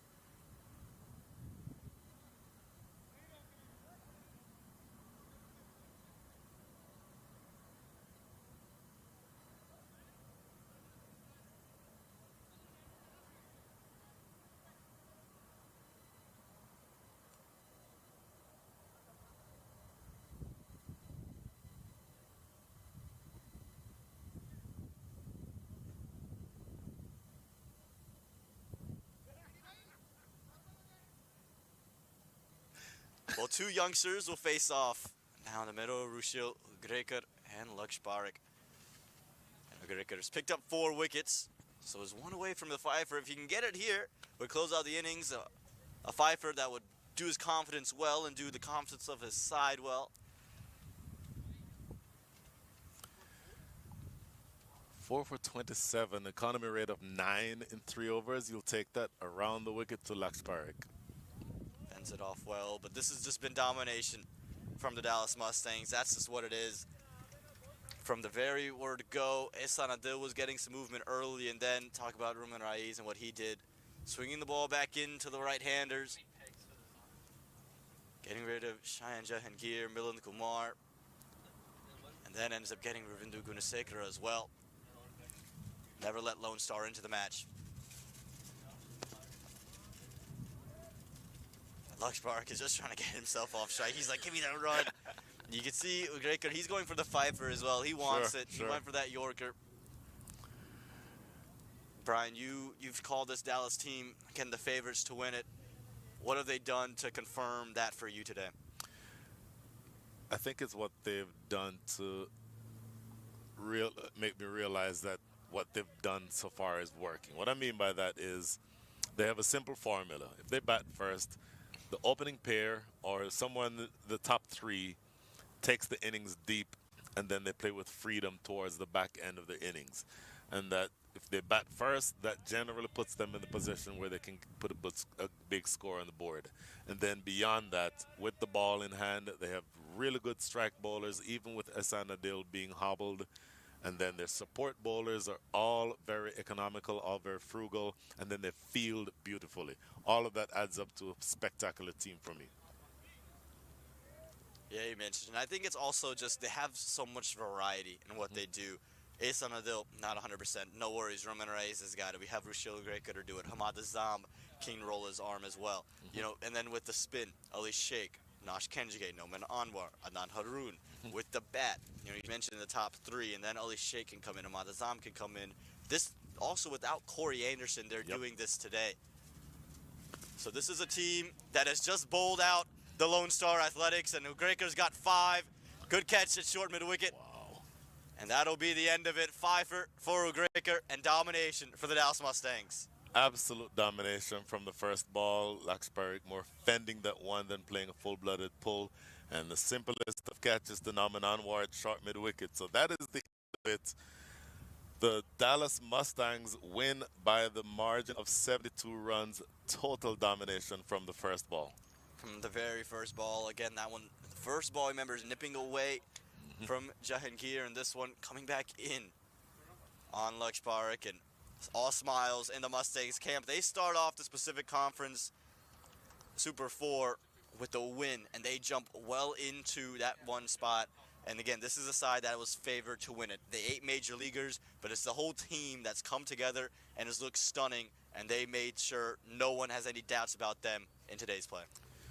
Yeah, and it was very much a team performance. Again, we thought when they batted that the comeback that the Lone Star Athletics had with the ball meant that the Dallas Mustangs only scored 182 rather, when we thought they would have scored higher than that. But those runs do not even matter, because there you see Rushil Garka with the ball, putting it in his pocket because he knows he just got 5. Handshakes and smiles all around. As a very dominating performance by the Dallas Mustangs. Well, don't go anywhere, ladies and gentlemen. Thank you for tuning into this one. I'm Patel, joined by Brian Walters, as you see what the Lone Star Athletics did with the bat. There's still plenty of action to come. Plenty more to come when we have the Atlantic Conference Super 4s, where we have the Battle of Atlanta coming up. We have the Battle of Texas, won by the Dallas Mustangs. Now the Battle of Atlanta coming up in just half an hour's time. So get ready for that matchup. We thank you so much for joining us. Brian, last words before you depart. It's going to be a brilliant week of playoff cricket. I'm happy that, just as a fan, I'm happy to be here to be watching it, and to be able to share it with everybody else is a pleasure. Oh, there you have it. Brian Walters, I'm Patel. For our whole production team here at Minor League Cricket, make sure to tune in when we have this next match in just half an hour's time.